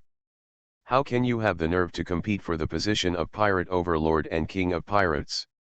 If Shiji wants to get back those territories, he should have a real fight with me. If he loses, I will naturally give them to him, but if he wants me to give them away, it is impossible, Charlotte Lingling said in a deep voice. Of course, she is very aggressive now, but in fact, she is also very unsure. She may not be able to handle Shiji, let alone Shiji with Og beside him. Reem. That guy crippled Zifa and proved that he is qualified to be his opponent. These two guys become one, it is not as simple as 1 + 1. But, now that things have come to this, we can only make a desperate move, right? On the sea, many people feel that the return of King Shiji, with Orgrim as his support, will inevitably set off a new wave of competition for world hegemony. Therefore, many forces are preparing for war and a new round of chaos. A sledgehammer breaks into pirates. Author, Zippo. Chapter 248. In the middle of the year 1501 of the sea calendar, Orgrim had already returned to Avalon in the Sea of Eternal Night. Shiji, this guy, has been practicing in Melview during this period, recuperating his body. The great chaos that many forces thought would definitely break out never broke out. Ever since Shiji was released from prison, it was as if his entire personality had changed. He had never appeared in the world or participated in anything. Even the disbanded fleet has never been reorganized. There are also some former friends who want to join Shiji's banner again, but they have gone back and forth many times, and they have never even met Shiji's face. After all, time does not revolve around one person. Since Shiji did not make any moves for a long time, the strange situation on the sea gradually dissipated. All forces gradually relaxed from the tense state. Teniasha Don Quixote da Flamingo also gradually emerged in the New World and the Dark World. This guy is now considered a well-rounded being. He has countless connections with the world government, and no one will bother him anytime soon. Among the pirate forces, with the two big bosses Orgrim and Shiji on his back, no pirate would take the initiative to make trouble with him while walking in the New World. In the Dark World, he quickly became a hot upstart in the New World by relying on his identity and network of black and white. The middleman business that was originally done in the North Sea has become increasingly prosperous in the New World. At this time, Doflamingo has become the central figure in the connection between the world government and the pirates, and the connection with the Dark World. Crocodile, after this guy was defeated by Whitebeard, his original vigor seemed to be gone all at once. So far, he has never entered the New World. On the contrary, there is news that he went to the desert country of Alaba. Stan, settled there and established a Baroque working society. However, this information is very secret. Only a few people in the sea know about it, and most people only know that Crocodile is in Alabasta. Since his status as King Shichibukai was not taken away by his defeat to Whitebeard, it was not convenient for him to settle in Alabasta, even for the Nefertali royal family. However, Crocodile seemed to have changed his mind. Not only did he not do any evil in Alabasta, but he cooperated with Alabasta to continuously attack the invading pirates. It brought a lot of peace to Alabasta, which had been greatly affected by the Great Pirate Era, so much so that Nefertali Cobra also acquiesced in the existence of Crocodile and took the initiative to entrust Crocodile to one nobility. That's right, Crocodile is now a knight of Alabasta. This noble status is different from the status of Kaitana, the protector of the country. It is granted by the participating countries of the world government. Legally, he can even obtain the world government recognized by the government. Therefore, Crocodile's current name should be called Mr. Crocodile. Avalon, the island of eternal night, the headquarters of the Warhammer pirates, has been built long ago. Originally, the architectural style of Avalon was relatively chaotic, but most of them were more Western style. So at the beginning, many people wanted to build the Warhammer pirates' headquarters into a castle. But cotters such as Orgrim and Beckman have long been at Melview in Shiji, and are accustomed to the Oriental palace and courtyard style. Therefore, the headquarters of the Warhammer pirates will eventually look like a group of Oriental palaces. The dark-colored and majestic palaces are connected one after another, forming a cluster with pavilions and pavilions dotted in the middle. There are also many detailed gardens. Overall, it looks very cultural and does not look like a rude pirate at all. The residence is actually like the mansion of a prince or aristocrat. See you or not, tell her to get lost. I haven't finished all these things. That bastard Beckman went out to inspect something again and left all the work to me. It's really unreasonable. I'm obviously the captain. Orgrim was sitting in a magnificent palace, immersed in signing some documents, and at the same time, he was cursing and muttering. Niemann was standing in front of Orgrim's table, listening to her brother's complaints, and said helplessly, "Brother, as a captain, shouldn't you be doing these things?" What words! Those in charge do not need to do everything themselves. As the captain, I only need to grasp the general direction of our Warhammer pirates. These trivial matters should naturally be arranged for you to do, and it is also convenient to exercise your abilities. Do you want to? If I am tied to these official duties all day long, not only will my strength not be able to grow, but over time, it will even decline. Okay. Once my strength declines, it will affect the status of the Warhammer pirates on the sea. You have to distinguish clearly what is more important. Orgrim opened his mouth and said a lot of truth. Niemann twitched the corner of her mouth, wanting to say something to refute, but she felt that what Orgrim said was very reasonable. Brother, Stussy is right in front of the palace gate. Are you really missing her? Niemann mentioned again. No, how can I have time to see her? Didn't you see that my desk is full of documents? It needs to be taken care of before sunset today. Orgrim said without raising his head. Niemann was stunned for a moment, then turned to look out the window. What the hell, do we have sunset in Avalon? Your excuse is too good, isn't it? I know how diligent you are, Orgrim. After signing a document in his hand, Orgrim picked up a glass of whiskey on the table and took a sip to refresh himself. Then he ordered, "Go and find that guy Plank. I want listen to the report during this period and ask him to find Douglas Barrett's whereabouts for me. It's been so long and he hasn't even farted for me. Also, give me the phone bug. I need to talk to Doflamingo." Niemann nodded first, then walked to the table nearby, picked up the phone, handed it to Orgrim, and then said, "Brother, I'll go do some work first." "Well, go ahead," Orgrim nodded and said. When Niemann was about to walk out of the hall, Orgrim warned Niemann, "Please take the time to ask Boss Shiji how he is doing. If you are interested, invite him to come. Let's take a look around Avalon. What are you doing sitting in Melview all day? It's time to go out and relax, it's good for his health." "Got it, brother."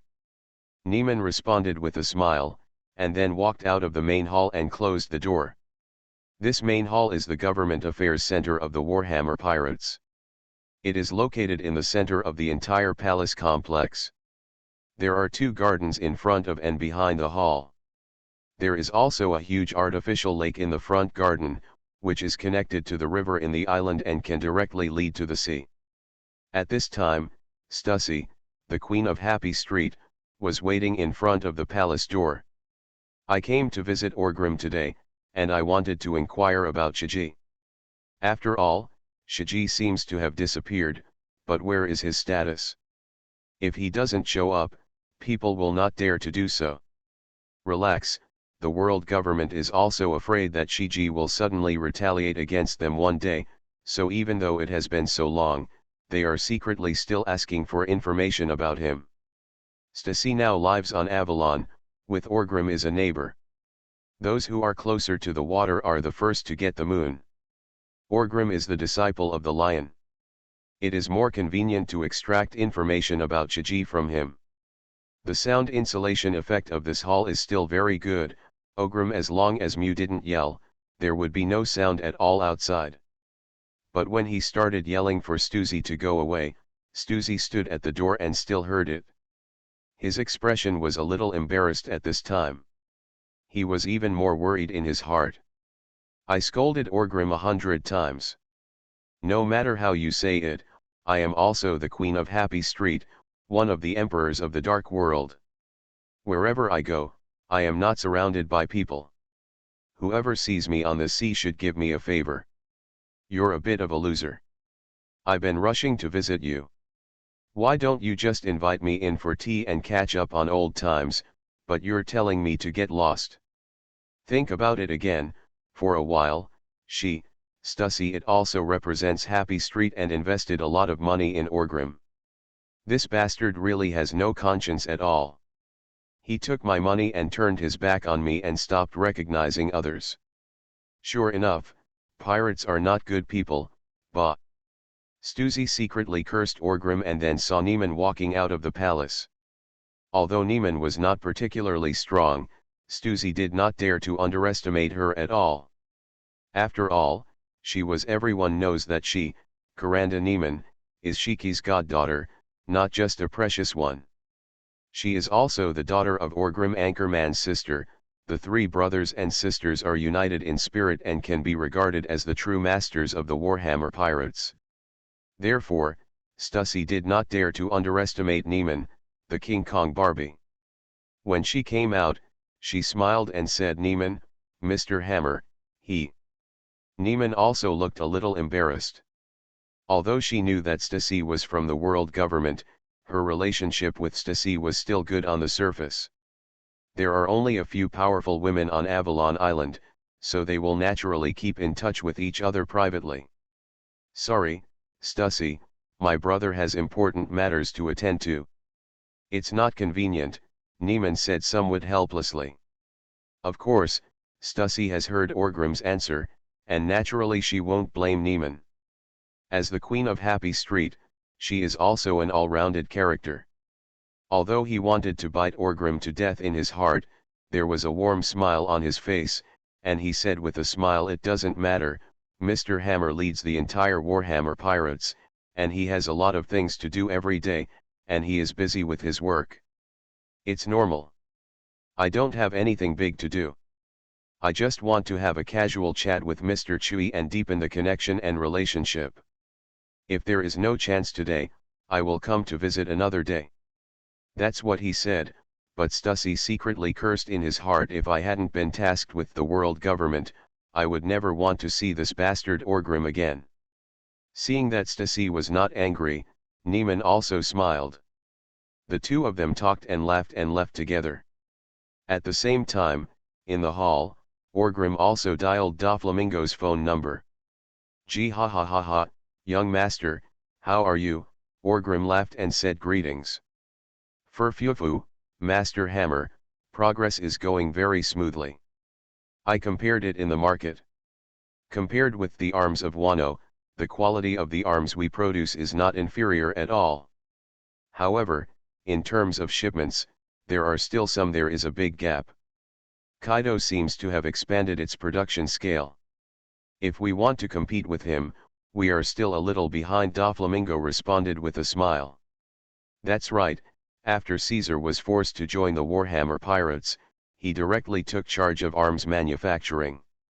He didn't need to study anything, the technology in his hands was mature.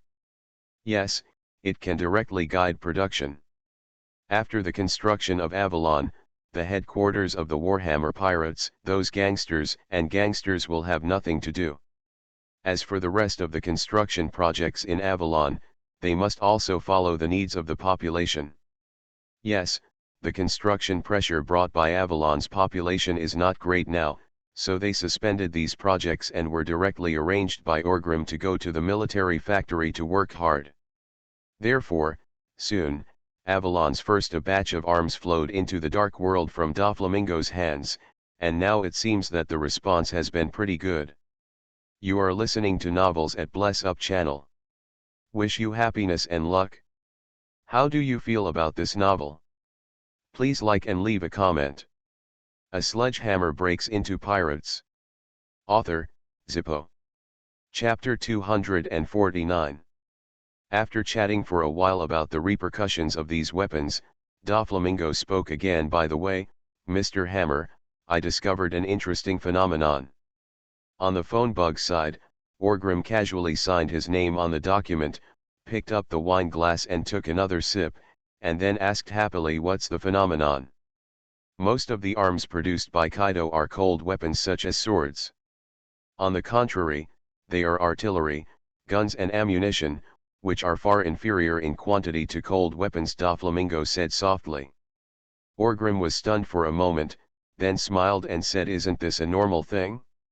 His military factory is most likely located in the country of Wano. Wano is a country of samurai. For thousands of years, the craftsmanship in weapons has been world-class. The main products are naturally these. In fact, Wano's military industry is indeed more focused on the manufacture of cold weapons. On the sea, most people use cold weapons, such as swords, guns, clubs, axes, hooks and forks. It's just that the entry level of this business is relatively low, so the market is mixed, but the real master is still Kaido, because his quality is the best, and therefore, it has swept a lot of market share, resulting in the arms business in the dark world at present. He is the only one in the family. Of course, the country of Wano is not bad at other gun-making technologies. For example, most of Kaido's battleships are equipped with better artillery, which is no worse than the Navy's technology. It's just that Kaido doesn't have much of this kind of thing in circulation, and it doesn't account for a large market share. After all, if this kind of advanced artillery leaks out on a large scale, it is very likely that it will eventually threaten him. Before there is more advanced technology, you must use it yourself. Therefore, in the arms market, most of the products such as artillery and firearms are still the current mainstream products.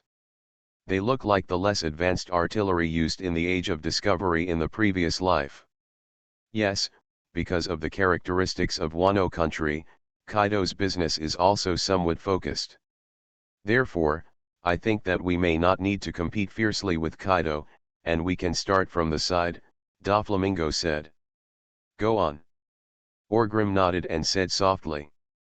If Kaido's advantage lies in the manufacturing technology of cold weapons, then our advantage lies in the production technology of guns and artillery. Caesar has a mature technology chain. Compared with cold weapons, to be honest, we do not have an advantage. So, I thought, maybe we could split the arms market in two. Guns, ammunition, and artillery are our main products, so how about leaving cold weapons to Kaido? Doflamingo smacked his lips and said. Orgrim thought for a while and then asked, do you think Kaido will be willing? Although Kaido focuses on cold weapons now, it doesn't mean that he can't make firearms. If Orgrim intervenes in this, I can't see anything now, but it won't be long before Kaido comes back to his senses. At that time, in order to curb Orgrim's business, it is not impossible for him to make industrial adjustments. To put it bluntly, in the end, it is very likely that we will fight each other in the arms business. If you want to do what Doflamingo said, everyone divided into two, do not interfere with each other, doesn't it seem very likely? Phew, Mr. Hammer, I heard that Kaido admires you very much. Maybe you two can sit down and communicate peacefully, Doflamingo said with a smile. Orgrim raised his eyebrows. He had also heard about Kaido's incident, but these were just rumors in the sea. Orgrim had never heard of it. Take it seriously. After all, if he thinks about it from a realistic perspective, he will find that he has almost no interaction with Kaido, except for meeting once on the Shampoo Islands, but he never said a word at that time. Even now, I don't even know why Kaido appeared there. How can there be love for no reason in this world? So Orgrim only thought that these gossips on the sea were arranging for him and Kaido. What do you mean, you want me to join forces with Kaido? Orgrim frowned and said. We can't talk about joining forces. I also know that you, Mr. Hammer, and that guy Kaido are all born to be kings. How can you be inferior to others? If they join forces, who will take precedence? Another problem. If this problem breaks out, it will be much more troublesome than these arms deals, Doflamingo quickly explained. Orgrim nodded. In fact, it is indeed the case. Whether Kaido joins the Rocks Pirates or Orgrim joins Shiji's banner, that is all possible. The reason is historical. In essence, neither of them is destined to work for others. Therefore, this cooperation must be prioritized. How will it be divided then? Even if they don't fight, it will be good. So, what I mean is, let's refine it a bit and only cooperate in the arms business and join forces peacefully. It is better than fierce competition. By then, others will be the cheaper ones, Doflamingo explained. Orgrim also agreed with this point. If he and Kaido were to fight over the arms business, it would be nothing more than grabbing the market, lowering prices, and other means. These means are all it is, a self-inflicted loss of 800, and in the end it is the buyers who get the cheapest. On the contrary, if the market can be divided up tacitly, it is a seller's market, and the buyers are the ones who suffer, and they are doing a monopoly business. The good thing here, of course, Orgrim could tell the difference clearly. So after thinking for a while, Orgrim said, then let's test the water first according to what you said.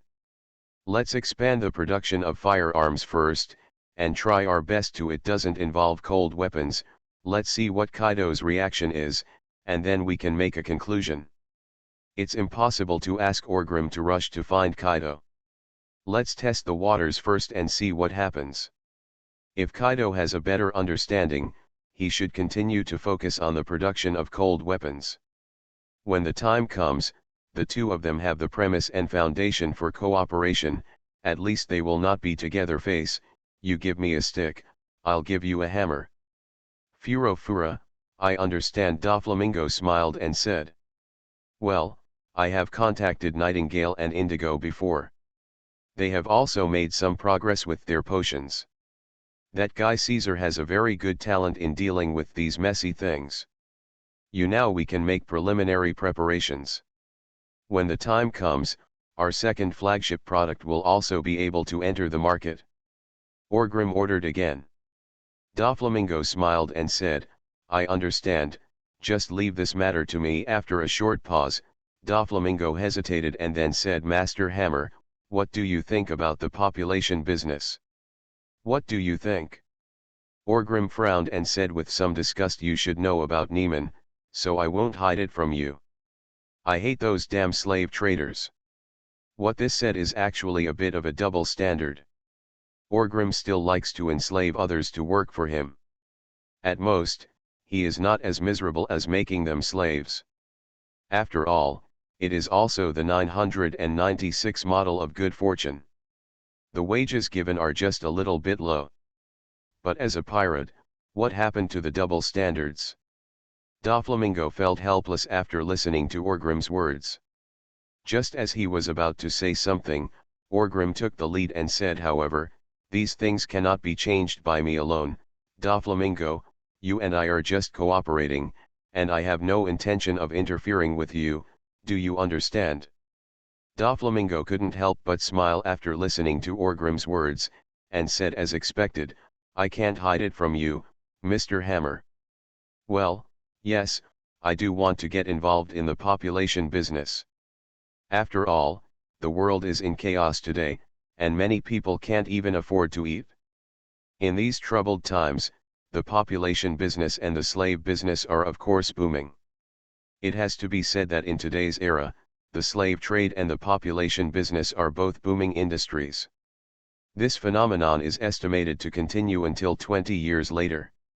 During that period, those whose families were destroyed have already been destroyed, and those whose countries have been destroyed have long been destroyed by the Great Pirate Era. Most of the remaining people have adapted to the Great Pirate Era. So the slave and population trade will gradually decline. As long as you don't put your hands on me, you can do whatever you want. I still say what I said, we are partners, not superiors and subordinates. Orgrim said very naturally. Phew, it would be great if you said this, Mr. Chui, but I am going to start a business. Mr. Chui, it will also be beneficial to you. Avalon, you, have always been short of population.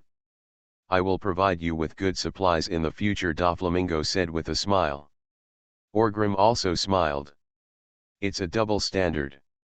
Although he doesn't like these businesses, he is very happy to enjoy these dividends. When he is a pirate, he has to build an archway, which means that he grim. And to be honest, if it weren't for Neiman's previous experience, the three Orgrim brothers and sisters were very resistant to this. With Orgrim's almost no moral integrity, he would have started this prosperous business long ago. Sunrise Industry. Then I'll wait for your good news. Orgrim said with a smile. Then, he looked up and saw Plank coming in, and then said to Doflamingo, I have other things here, business matters, just please take more care of me. Furo Fura, don't worry, Doflamingo also responded with a smile. Then Orgrim hung up the phone and said to Plank, very dissatisfied, Plank, you bastard, I said I wanted to find Douglas Balate, it's been almost a year, haven't you found the person yet?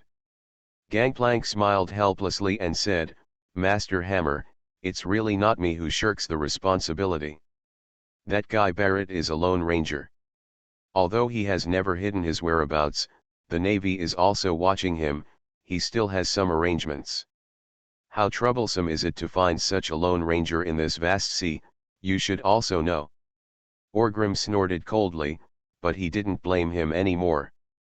After all, he also knew Gangplank's difficulties.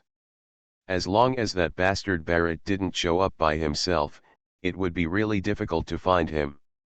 Anyway, please work harder, let me ask you something, whose territory is Fishman Island now?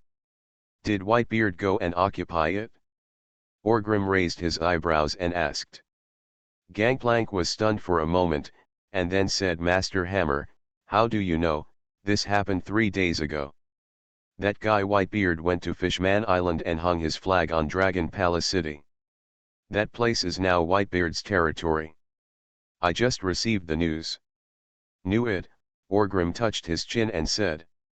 After a short pause, Orgrim continued, I will also go to Fishman Island sometime. Gangplank's eyes lit up and he asked in surprise, Master Hammer, you want to go to Baidu Island? Beard trouble? Looking for a fart? Now is the time for us to farm, build walls high, accumulate grain widely, and slowly become king. As long as others don't come to trouble me, I will not take the initiative to trouble others unless there is a conflict of interest. Orgrim waved his hand and said. So what are you going to do? Plank asked in surprise. During this period of business, through these documents, I found that our Avalon still lacks some features. If Avalon can connect to the specialties of Fishman Island, it will become a pearl in the night and attract more attention. It will also be of great benefit to us at that time. Orgrim said with a smile. A sledgehammer breaks into pirates. Author, Zippo. Chapter 250. The East China Sea is a sea of peace in the eyes of world governments and navies. Even the arrival of the Great Pirate Age will not have a great impact on the East China Sea. Of course, this is a result compared to other sea areas. But just like the Sea of Peace, a big incident has recently occurred. In a kingdom in the East China Sea, a revolutionary wave broke out, and the entire country was subverted. Now it has fallen into chaos. The noble class has all been executed by the so-called revolutionary members. Today, the country is experiencing chaos, moral collapse, and is almost in a state of disorder. At this time, in the port of this chaotic country, a leading ship slowly sailed away from this place. On the deck of the ship, Durag looked at the country that had fallen into disorder and chaos with somewhat sad eyes. That's right, the entire revolution was started by Durag. This was also the first time he started a revolution in the true sense. But the final result did not satisfy Durag, and he even fell into deep self-blame and helplessness. Next to Durag, there were two figures standing. One was very tall, wearing a spotted hat on his head, flat glasses on the bridge of his nose, and holding a Bible in his hand. This man is none other than Bartholomew Bear. He is not yet a pirate, and he has just been deceived by Durag into joining the Revolutionary Army. On the other side of Durag, stood the demon king Ivankov. The three of them formed the first batch of cadres of the Revolutionary Army. The rest of the people on the ship were also the initial members of the Revolutionary Army. They all have lofty ideals and want to change this decayed world and bring new light. Our method is wrong. Although this kind of revolution overthrew the decadent rule, it brought chaotic disasters and disorderly harm. The people here fell into even more dire straits because of us. It's all our sin, Durag murmured in pain. He was righteous and wanted to bring truth, goodness, and beauty to the world, but in the end, although his first revolution ended in success, the result was heartbreaking. Ivankov patted Durag on the shoulder and comforted him. Take this as a lesson, Durag, no one can succeed in one step. We are embarking on an unprecedented path. There is no revolution in this world bleeding. Failure here will become the cornerstone of our future success. Bartholomew Zianjian said concisely and concisely. Although Durag had many ideas in his heart, in practice, it was indeed full of loopholes. Most of the theories without practical support were empty talk. He originally thought that he had overthrown the superior and squeezing people. With the aristocracy of the general public, the country can gain freedom and peace, and develop towards a better side. But the fact is bloody. Those who overthrew the aristocracy in the front leg became the new aristocracy in the back leg, and they are still exploiting, and they are still, in squeezing, even these new rich. The methods are more direct and rough than the original nobles. The brave man who slays the dragon eventually becomes the evil dragon. This is an endless cycle. This is just a problem. Behind this revolution, the more profound problem revealed is that Durag did not realize the importance of culture before. Most of the revolutionary members he selected were fishermen, farmers, and others who were oppressed by the nobility. These people can do it every day in order to survive, they are already trying their best. How can they still have time and energy to learn culture and knowledge? And such a group of people overthrew the rule of the original country and gradually became the new ruling class. Their vision. Do you have to think about what kind of decisions it will bring and what kind of situation it will bring the country to? The outcome will be chaos and even worse. Therefore, through this revolution, Durag, I also want to understand something, that is, revolution still needs culture and inheritance. Their revolutionary army needs to bring new, systematic, and perfect ideas. Before launching a revolution, members should be carefully screened, and then these ideas should be passed on to them, and then establish a new order. It's just that these things are simple to say, but Durag still has no idea how to do it. In fact, Durag's revolution has gone through countless times. After being polished by blood and fire, it finally became a prairie fire that could shake the rule of the world government. So theoretically speaking, the harm Durag brought to the world in the early stage was indeed not small, and he also caused many people to die. As Orgrim said at the beginning, if you want to find out the definition of justice and evil in the sea, you can't find the answer even to the end of the sea. Justice and evil, originally it is just a naive idea to insist on distinguishing right and wrong. Sooner or later, they will have a head-to-head collision on the world stage. Now, Durag has suffered this kind of pain for the first time. Where to go now? Bartholomew Bear asked softly. Shuanjaya village, I have a friend there. He is a very wise man. I am upset now and want to talk to him. Durag shook his head and said with great regret. After he left the navy, he lived in seclusion in Donghai, Shuanjaya village, which was also a place he often visited. There, he met Kazuhiro, the owner of the Ishinkan dojo. Although Kazuhiro is a master of swordsmanship, he is also very intelligent and gets along well with Durag. The two have a very good relationship. Many of Durag's ideas resonate with Kazuhiro. At this time, the first revolution failed. Durag felt that he had sinned deeply and was very depressed. He wanted to find someone to express his emotions, and he immediately thought of Kazuhiro. This place is not too far from Shuanjaya village. It took Durag a few days to get here. After boarding the port and walking around the village, he came to the Ishin dojo not long after. At this time, Kazuhiro was teaching his disciples in the courtyard of the dojo. After seeing Durag standing at the door, his expression was happy at first, and then suddenly changed. Come in. Durag was also a little confused and stepped in, while Kazuhiro quickly closed the door. Said, why are you here? Durag murmured in pain. But before he could explain, Kazuhiro said, you don't know yet, do you? What do you know? Durag asked a little strangely. Your identity has become a criminal. Kazuhiro said quickly. Durag was stunned for a moment, then smiled bitterly. So fast, so it seems that my revolution in the kingdom of Scully has also been spread.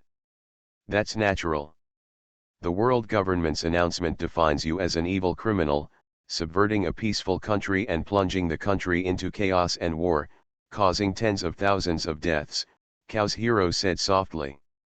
Durag's face twitched, but thinking about it carefully, it seemed that the world government had not said anything wrong.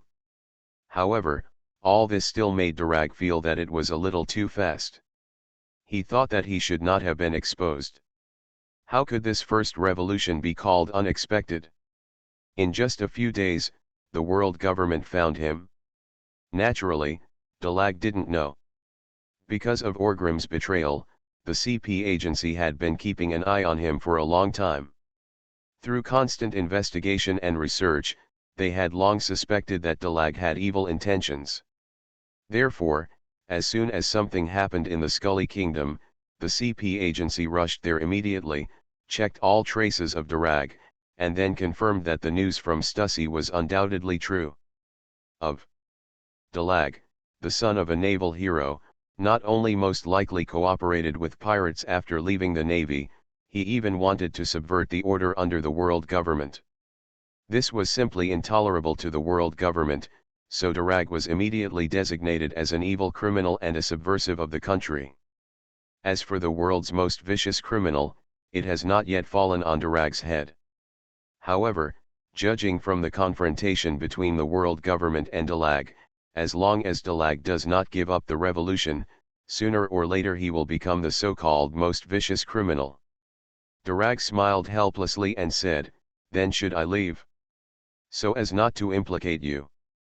Kazuhiro smiled and said, I still have some reputation in Chuanjia village. Wait. I'll arrange for someone to clean up the aftermath later. It's nothing serious. That's really troublesome for you, Durag said with a bitter smile. Koshiro led Durag and others into the dojo. After pouring tea for them all, he looked at Durag and asked, it seems like you very unhappy. Certainly, Durag nodded, and then said softly, I made a big mistake and caused countless sins.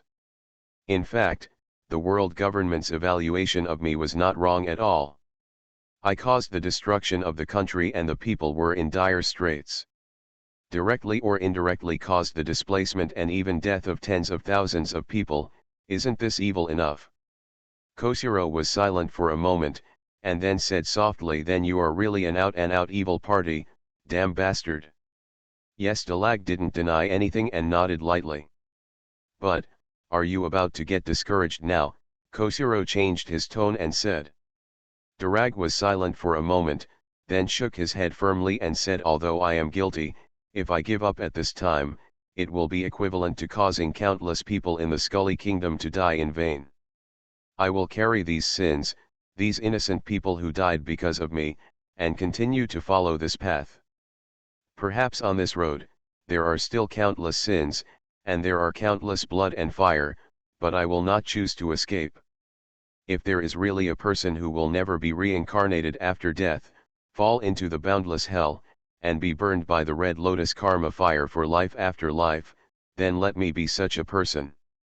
As soon as Durag's words fell, he had an aura about him that even though tens of thousands of people had died, he admitted his sins and the pain he had caused to countless innocent people. He was not prepared to explain these sins, nor did he admit them. He has no intention of clearing himself, let alone the idea of escape. He, Mengchi D. Durag, I am willing to become a person who is burdened with boundless sins. Even if I die and remain infamy and fall into the Avasai hell forever, I still want to find a way out and a hope for this world. No regrets even if I die. There has never been a shortage of people like Durag in this world, and it is precisely because of fearless people like him that there will be a ray of light in the vast darkness to illuminate the world, right? On the road of revolution, where can one sit back and enjoy its success? It has always been iron and fire, coming to forge a new world. You, after listening to Durag's words, Cow's hero murmured softly, and then said with a wry smile as expected of you. Today's sixth update: don't stop, bosses, give me your flowers and monthly passes, too. Thanks to the local tycoons for the rewards, I will continue to work hard.